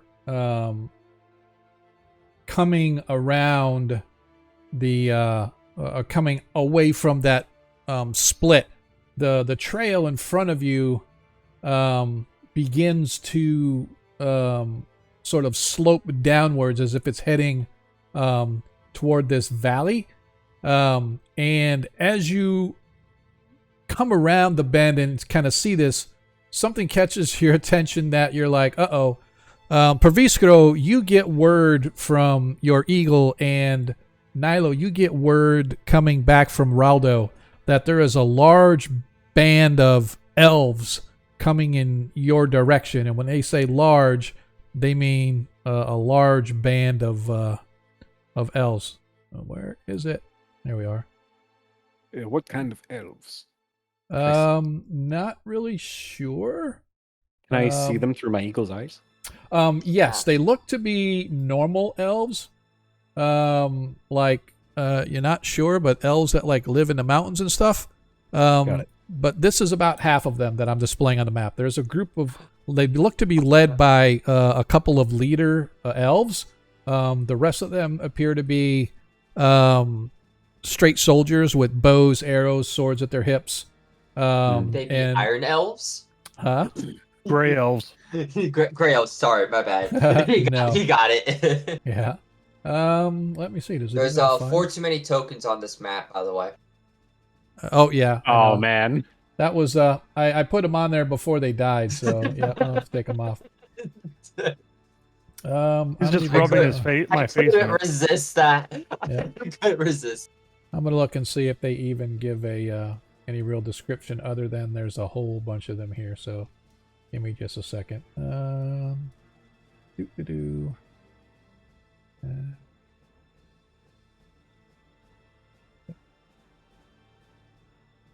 Does it even No give? cobalt token mean? Yeah, it doesn't even give a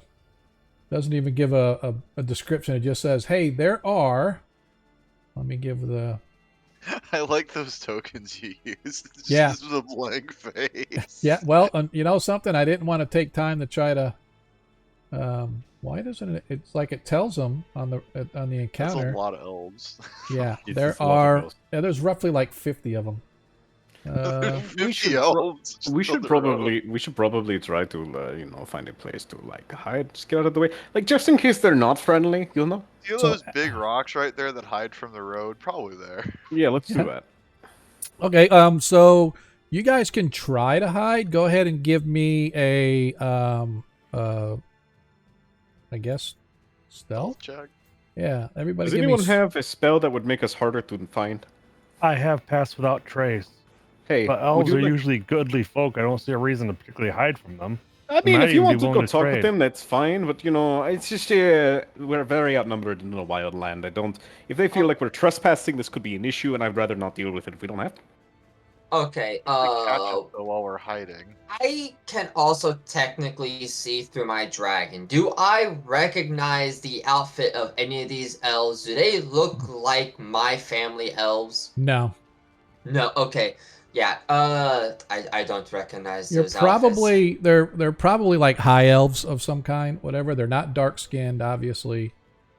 So I Yeah, will no, cast we should pass hide. without trace, so those that choose to hide will have a +10. outfits. Okay. And I'll refresh stand my out in the memory. road, so to I speak. mean, ready we'd to- have to be next to you for that to work, and we're not gonna hide out on the road. I don't think. Oh, you're right. Yeah. All right. John, yep. refresh my memory. we're going south, so these guys are from the southern country, correct? Or they would be coming from the southern country? Well, We're headed actually, east you and guys north. are heading kind of northeast now. No, but like in terms of Parentland, these are like Yes. from the country that's below them, not the Parentland Yes, itself. yeah, they're probably more than likely from like High Folk region up in, but they're pretty far north in the region. If you look at the, let me, I'm going to activate our Parentland map really quick here. So if you look, if you guys, let's say you guys are here somewhere, right? So High Folk down here is all Elf region. So it's quite possible that they came up, you know, through this region like here, or maybe up into here and somehow made their way into here and were working their way around, whatever. Not really sure, but yes, it's quite possible and more than likely that they are from down south in from the High Folk region. And that, what's the general reputation of those elves? so Positive? very Negative? positive, very positive. They worked hand in hand with the mercenary bands from Parentland to help keep out Ayus when Ayus was trying to come in through, if you look at the maps over here, the Vespi Forest way over here, the land of Ayus is just off to the east of that, right? So you're talking over this region is where you're getting to Ayus in this region up here. And so they were, the evil forces were pushing into this region during the Great War. And so the High Folk elves and the gnomes and the mercenary bands from Parentland all sort of met them in the heartlands here and sort of kept them at bay for the entirety of the war. And so it is a very good relationship, although the High Folk elves are known a little bit to be more haughty. You're true elf, right? So looking down on everybody else, like we live forever, so you're a lesser race than we are. But that being said, there is no animosity. There is a good trade relationship between Parentland and High Folk, etc. So yes, and I will say, go ahead and give me a history check. Anybody that wants to identify the color codings. Considering I am from this region, would I get an advantage on it? No. Okay. No, because they're not necessarily from this region.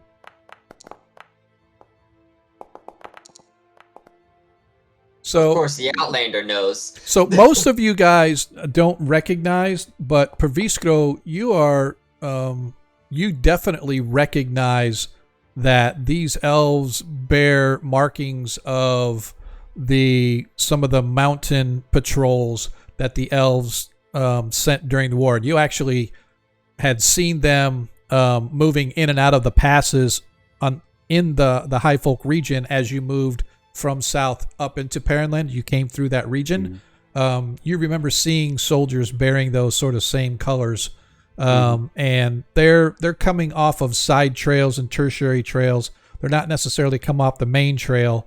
So, and none of them are on like horseback. They're all on foot, right? And so they're sort of moving their way and you can see them coming, right? They have not seen you guys yet. They're probably about a mile away based on the, what your familiars have shown you guys. All right. Okay. Well, I mean, so what I mean when I say is that I think we should hide and just let them pass us is primarily that, they're going to meet us, and yes, they very well might be friendly, but they're going to ask us questions. We're going to, oh hey, what brings you here? We're going to explain, oh yes, we are looking for Igwil or whatever, right? And that doesn't really it begs more questions, and it causes complication. And the last thing I want to do is cast a fireball at a bunch of friendly elves. So I'd rather just them not know we're here. But if they catch us, then that's more of an explanation that has to be thrown out. I mean, simply right. put, we much larger group than us. We didn't want to risk a fight. I mean, it is kind of it's understandable. Hey, look, if anyone wants to go talk with them, we can go talk with them. I'm just putting it out there. Elves, but Like I said, we're not exactly the stealthiest bunch. No, but they're a mile away. You know, it'll take them 10 minutes to get here. By then, we can have a spell up that helps shield a location, and I can also put a dome up that will help us blend into the walls. You know.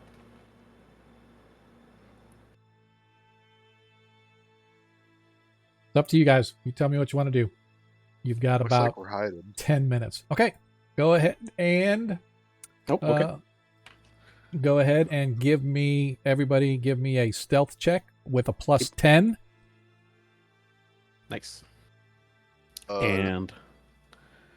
And as a heads up, just in case, I'm gonna cast Lehman's Tiny Hut Okay. so that we can hide in a dome that is, kind of grassland colored, right? Okay. So that if they do come across us, it will just be a dome. so that's a 16. Mine's an 18. Okay, gotcha. 18.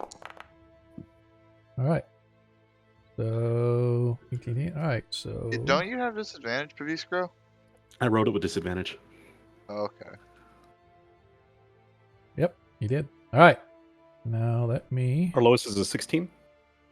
Yeah.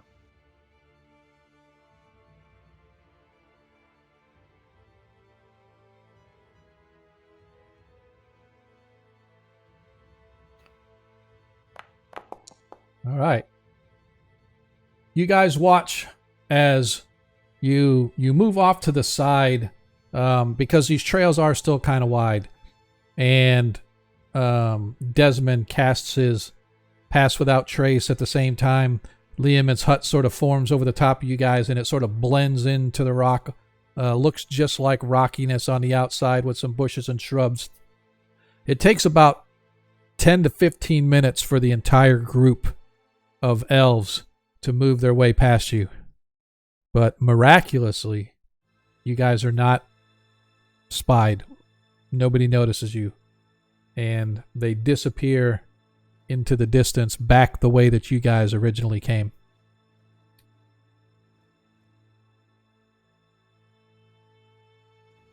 Made it. And now the trail before you is open. All right. Oh my god. Let's go. Continue to Yeah. move forward. Going to continue going forward. Yeah, All that's right. cool. Go ahead and give me another forage check and 2 more perception checks, please. Going on mark another day. Doo-da. Nice. Tarikas, your sharp eyes, and along, you see something in the distance as you guys are moving. In the distance, you can see this elongated valley of some kind. What the heck is that? Oh, I was like, what the heck happened? Thought I moved you guys. You guys, as I said, you begin moving to the north and east and spend the rest of the day sort of doing that. And it's a little bit late in the day as the sun begins to set and the shadows getting long. In the distance, you can see there's this sort of a shallow valley, almost a box canyon type of a valley. The peaks all around sort of raise up high. Perviskro, you and Nilo, your familiars, say that there appear to be 2 extremely large humanoid creatures. Looks like they're beating each other with clubs at the far end of the valley. You can't see it quite yet, but Tarikas, you actually think you can hear bellows echoing off the walls. Nobody else really picks it up, but for some reason your sharp ears seem to figure, yeah, there's something there and I can hear it. And like I said, Perviskro, you and Nilo hear your familiars sort of relaying back what I just said. Two Yeah, large and I humanoids said- beating I each said other the with part- clubs. Everybody talked over each other. Let's go Perviskro first. You said 2 large humanoids hitting each other with clubs. Yes, correct? look like big, huge clubs. Yikes. And Monkey what wanted did you to say Sounds something. like somebody could ignore Yeah. that. Monkey? What did you have to say? No, I was just gonna say, I relay that I hear some bellow sounds. Mm-hmm. Or like they're shouting at each other. Perhaps. That, or did you mean like bellows from like bagpipes or something? Yes. I The don't think Mad that. Piper. Watch out. I've heard of him before. Yeah, but so do you guys want to watch some giants fight, like, or do we just continue moving? I I am think in we can just keep favor moving. of. I mean, could we potentially, possibly, like, try to divert our path a little bit around them, or do you guys want to fight some giants? Like, I'd prefer to, if they're not evil giants, meeting them wouldn't bother us. I mean, that's they won't kill us. They're non-evil giants. they're kind of Yes. they're kind of just beating the shit out of each other with some clubs right now. So I suspect if they are on the good spectrum, it's a strange part of it. If we want to I beat would them up, say I many would people would wait consider till us on the they're strange done part of fighting. the good spectrum. No, you're right, but strange times strange is more strange. So it could be very My weird. point is, if they're not evil, Yes. it wouldn't hurt to have their input about what the situation there is like. Would you like to go talk to them? If they're evil, I'd rather kill them than leave them wandering around to ambush us when we try to leave. Do you have Yeah, a Well, means we of go take a detecting whether closer they are look evil or not? Well, we If go they get a attack us closer when we look try to to see talk what to kind them. of. How about we take a look to see what kind of giants there are before we make decisions? That's fine. I'm Yeah. pretty sure there's certain kinds of giants that we can just take on and say they're probably evil. Which one's winning? It's a good question. Don't know. Are we placing bets too? What's I mean, that? we can. If we find out, that they are evil, we can just place bets on them. Yes. We beat up the winner. Yeah, that sounds like a good idea.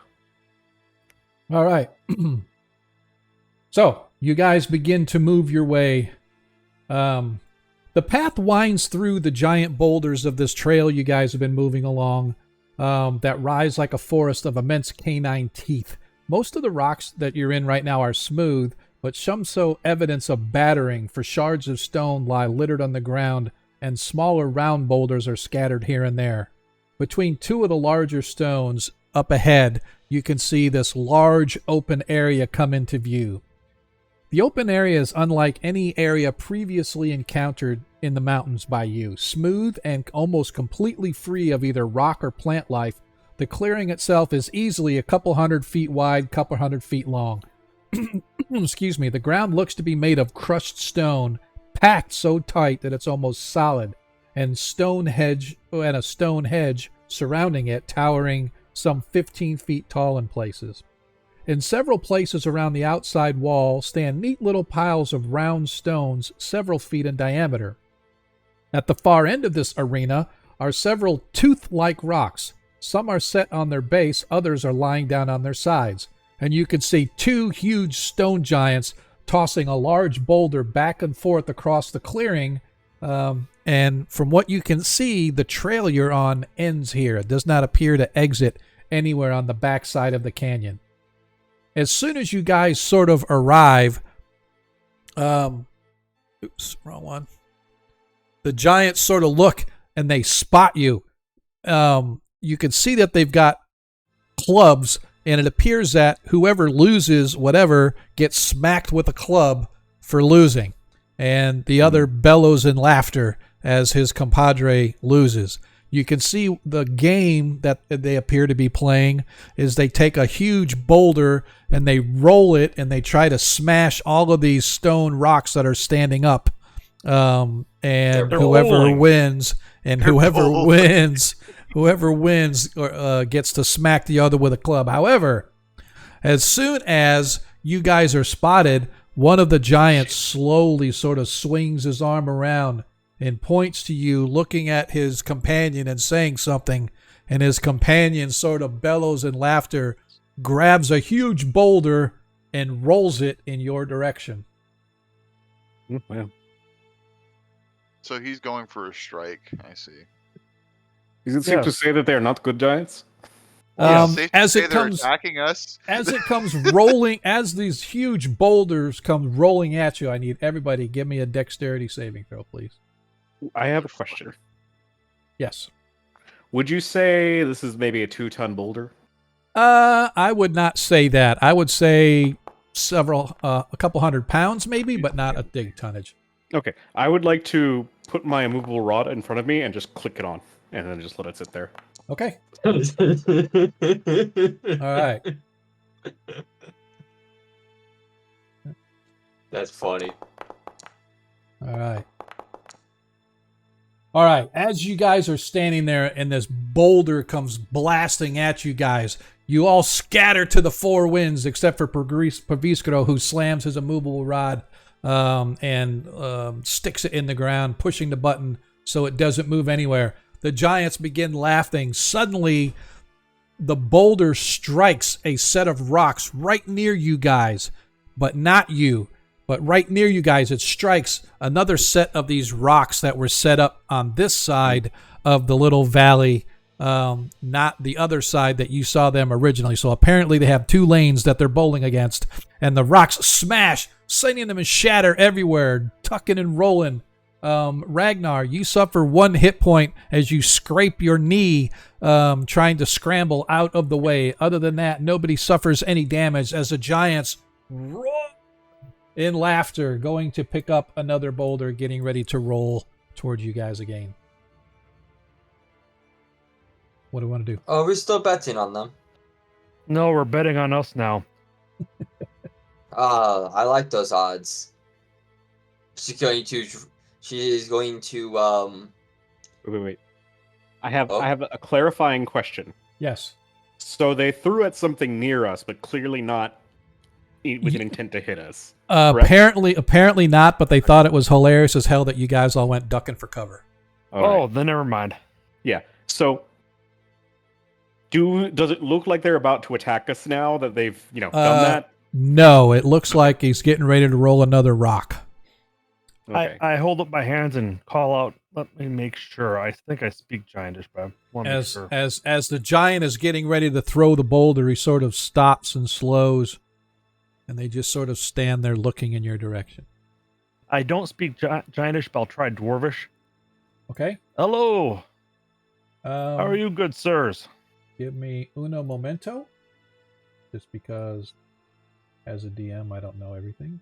Actually, as a DM I don't know anything, but unfortunately they do not appear to speak anything but giant. They don't appear to speak dwarf. As they look and go, as you sort of say hello, they look and shrug. No idea.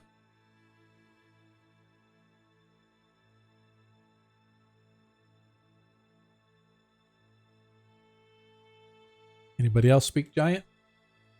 Are they trying to hurt us? You don't know. There doesn't appear to be. Okay, we should roll our own boulder. Yeah. If they are willing to leave us alone, I'm willing to just forget about this and just keep moving. Just keep moving. Sure. Let's turn around and go back the other direction then. No. We could just go around them, right? No, as I said, it appears as if the trail ends in this box canyon. There does not appear to be an exit going out the other side of the canyon. Got it. And looking around, we don't see the thing we were looking for. I'll hold my hand up to stop. What?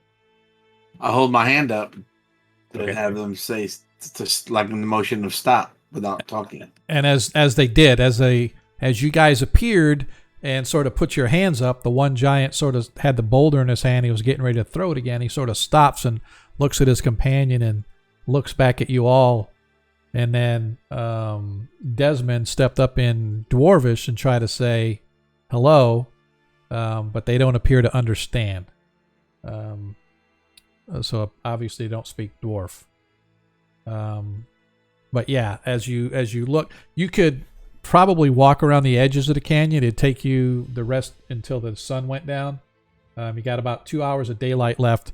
You could probably spend that 2 hours checking just to make sure there's no other exits or the trail does not continue. But from this vantage point, it looks like the trail pretty much ends where this giant playground is. What do you all want to do? Go back the other direction. I mean, Smile and wave at them and kind of polite. Sorry for interrupting your game. I'm only putting this out there, not as a suggestion, but as a possibility. Their playground could be, have been a ritual site that could be related to what we're looking for, and we just can't tell from here because we can't actually get a good look at the stones. Or there could be a cave in this area nearby. Now, I'm fully willing to just check out the other areas. I'm working any more time spent, working on my project is good for me. But I'm just putting it out there that we could be missing something. Well, I don't think they're going to let us stop their game for us to search the area. So I think if we do, we're going to need to come back. As you guys are discussing, one of the giant with the boulder in his hand has slowly begun to walk toward you. His companion sort of grabs him by the shoulder a little bit, and he just does that little, it's okay. And he slowly moves toward you guys. Moves about halfway. The distance, half the distance from where he originally was, and he kind of stops. Looks like he's trying to get a better look at you, but he is definitely, his skin looks to be made of stone. Is completely bald, probably 20 foot tall, give or take. I'll square up with him and bow at him. We could send the familiars in to look around. He sort of bows back. I hope you did not just initiate a challenge. As he throws the boulder. If you can't push that boulder and you beat him in he gets to smack you. Yeah.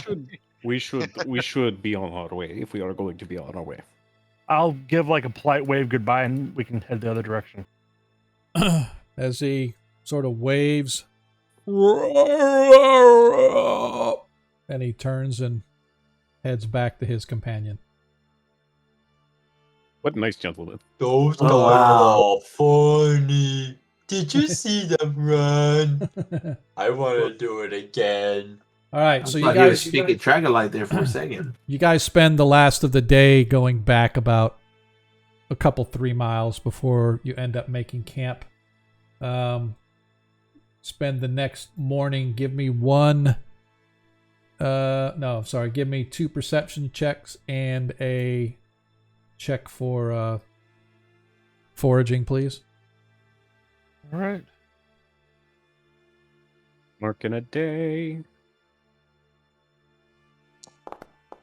All right. Nothing out of the ordinary is spied during this day. However, toward the end of the day, you reach the spot where you were previously, where the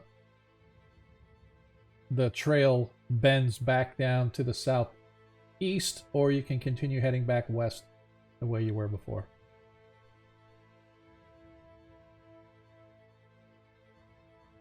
What do we wish to do? Continue back the way we came, or check this other branch? Check the next branch. Okay. We begin to head our way.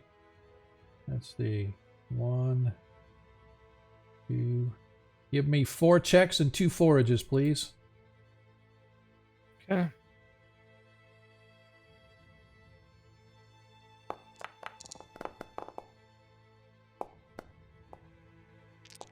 Marking a day. Yeah.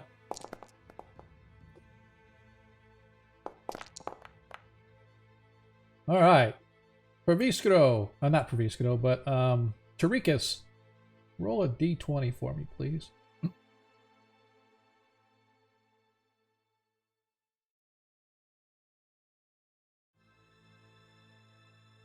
Roll another d20 for me, please.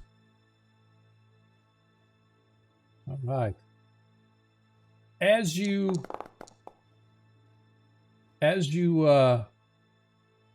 look up, as you come around the bend, you guys are, and Desmond finds a good spot for you guys to sort of make camp toward the end of the night, as it is now the 19th day. You've been out for 13 days now, going on 2 weeks.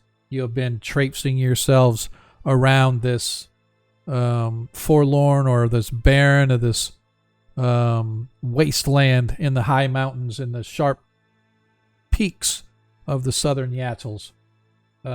As you're getting ready to sort of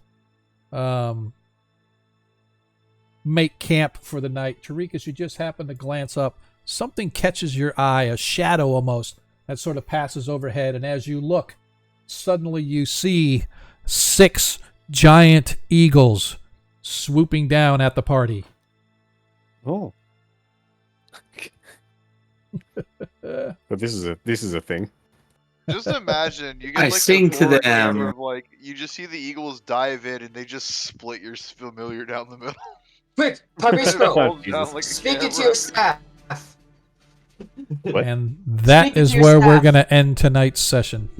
I'm gonna sing to them. Fly like an I mean, eagle. I distinctly remember I read a trilogy of books like Lord of something. Eagles are good, right? They're good guys. They're friends. Yes, that is where we're going to end tonight's game, and we will pick it up a long time from now, my friends. So I appreciate everybody that's hanging out with us. I know there wasn't like a whole lot of action tonight, but this the wilderness can be. It is what it is, right? So you get a We bunch lost of our 20s, right? no, I'm going to keep the 20s carried over to next time we meet because we really didn't have much of a chance to use them. You guys didn't want to fight the giants. A couple other things you didn't want to fight the elves. So yeah, so this wilderness can be a long, tedious sort of figuring out what the heck is going on. But our party is making good progress. However, it is going to be a little bit before we're back because Monday is Memorial Day, so we're not streaming Memorial Day. Next week is our week off for this game. The Monday, the 5th of June, I am going to be in Hawaii. And Friday, the 9th of June, I'm still going to be in Hawaii. So So our next session that we're actually going to get to do is, let's see, I'm out this next week is off. 9th, the 23rd of June is actually going to be the next time that we're going to meet to play because the 16th is our off week. So the week we would normally be streaming, I'll be in Hawaii. So sorry, had to do it. That's all right. I didn't want Make sure you send us lots of pictures. Didn't want to do it, but the wife said we got to go to Hawaii, and I'm like, fine, I'll go to Hawaii. So yeah, we're we're going to go to Hawaii. Yep. So we got like 10 days. We're going to be hanging out on the beach out there. So anyway, go to Hawaii. It's just like Florida with less things to do. Yeah. Well, there's a lot of stuff to do there, but I'm just, going to go check it out for the beach weather. Of course, we'll probably get there and it's going to rain every single day because I'm going to bring Florida weather with me. But anyway, so our next session here is not going to be until the 23rd of June. So I appreciate for those of you that are still with us and going to be hanging out with us. Hopefully it wasn't too boring for everybody tonight. Like I said, wilderness can be kind of boring when there's not a lot going on, but the party has been stumbling into the various encounters and whatnot. This encounter potentially could be a long combat, so I didn't want to have it drag out till midnight, 1 o'clock, or however long it takes, because once we get into combat, we can never hit anything. So I just want to make sure. So once we come back on the 23rd, we will open up with combat. Or who knows, maybe the party will be able to talk themselves out of it, or talk the Eagles out of it. We'll see how that goes. But anyway, I appreciate players. Hopefully you guys had a decent time tonight. I apologize for killing off all of your henchmen there, man. It was not. No, that's all right. I'll recruit more. Yep, was that my? So it was you. You did take all the money that you paid them from out of their pockets, right? No. Well, how else are you going to give it to their families? I gave the money before we left to give their families. Oh, okay. Yep. Just a question: do you have any of their contact info to tell their families what happened? What's that? I don't have. I believe I do, but I don't remember. Yeah. So it was fun. I never know. Thank you, Sean. I always love coming to your games. Yeah, whatever. I just scrolled down. I just opened Reddit, and the first thing I see is someone getting attacked by a fucking giant eagle in a video game. so I that's like pretty it. great. I like it. I like All it. right. Yeah, All right, take man. care. All right, Thank dude. you, We will Shaq. You guys are have awesome. a good night, everyone. All right, we'll Have a good see you night. guys And have a next good time. Memorial Day. Yes, Have a you guys wonderful too. Memorial Have Day. a good Memorial Day. I Rest don't in have to peace, work, All but right, I'll end up peace. end up working anyway. But I don't have to work, but I'll end up working anyway because that's just how it goes. But yeah, so we're Good gonna luck. hang Have out fun. here Be for just a good. few. See ya. All right, man. We'll see you. Good night, We're guys. gonna see you. Gonna hang out here for a little bit. For those that want to stay, if you don't want to stay, that's totally okay too. I appreciate those of you that did. I'm glad that monkey made it. I was kind of happy about that. So just clean. You're happy about me? I'm happy about you, man. Let's see. You guys rolled.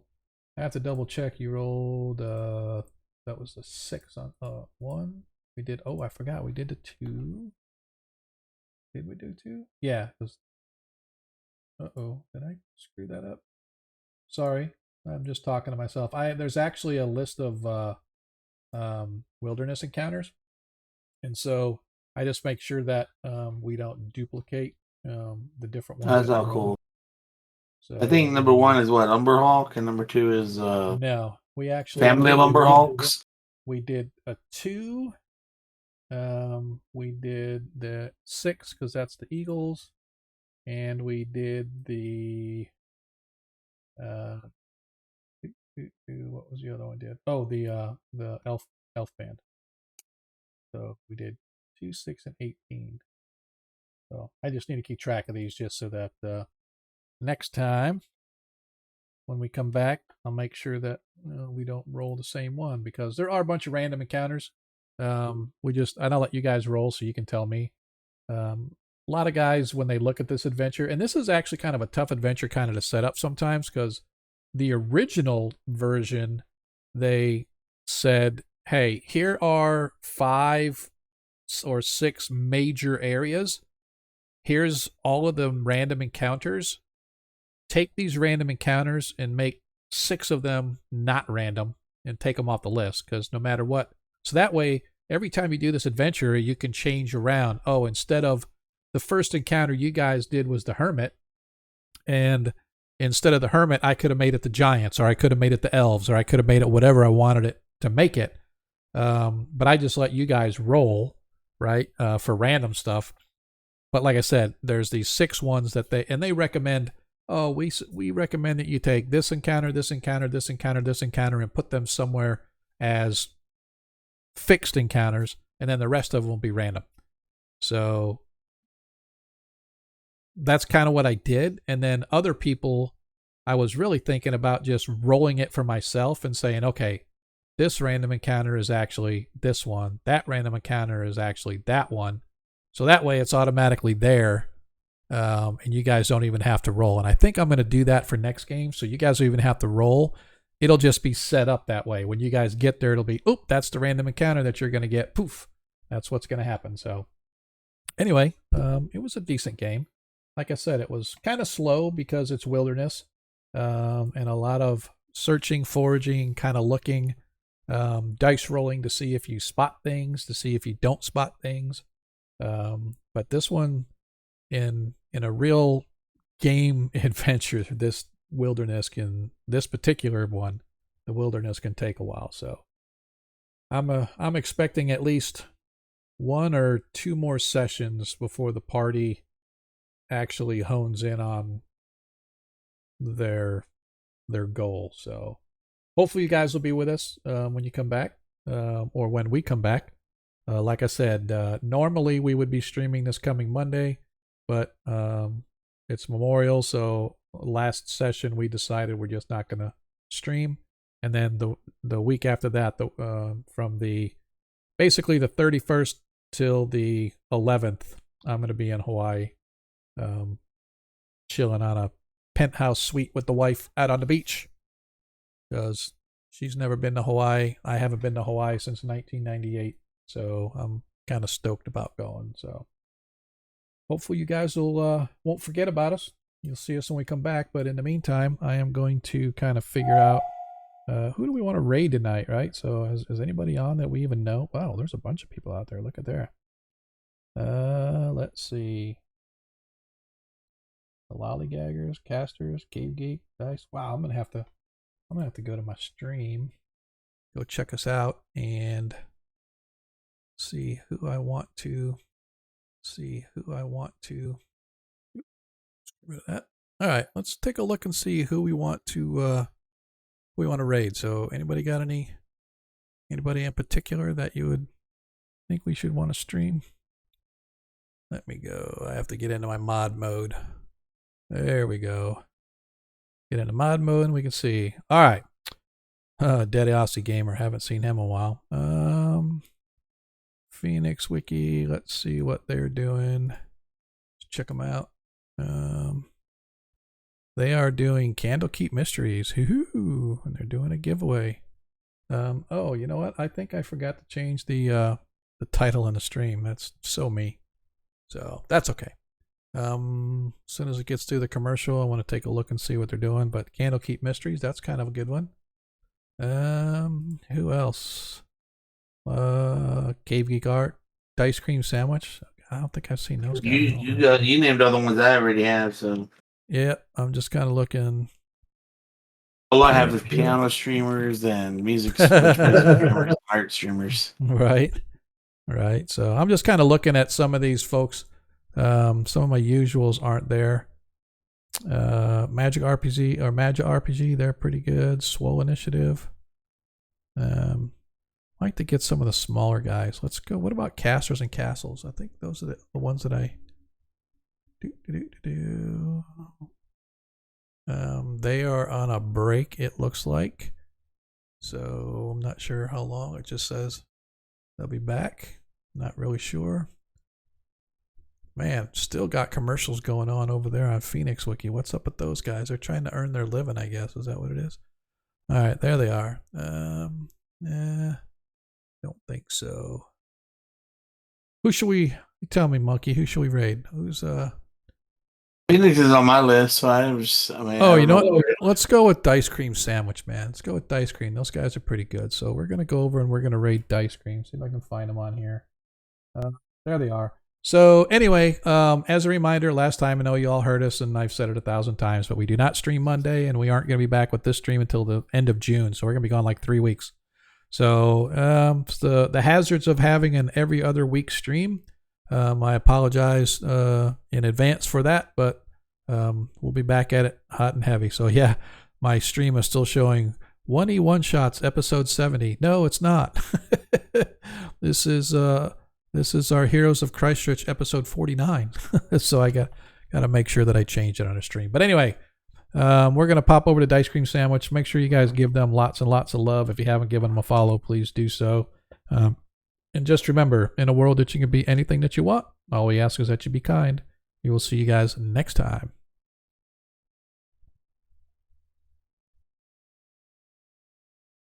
And let's see how many we got. Let's see if we get everybody going across. Looks like we're getting everybody. I like it. I appreciate that. When everybody that's here goes over, I love it. So peace out, folks. We'll see you next time. I'm friends with Orion, who I heard you ran into earlier today. Or earlier yesterday, I should say. I'm Team Silence. It's nice to meet you. Like, Vera nods while gently putting down Morgan. Is he alright? Yeah,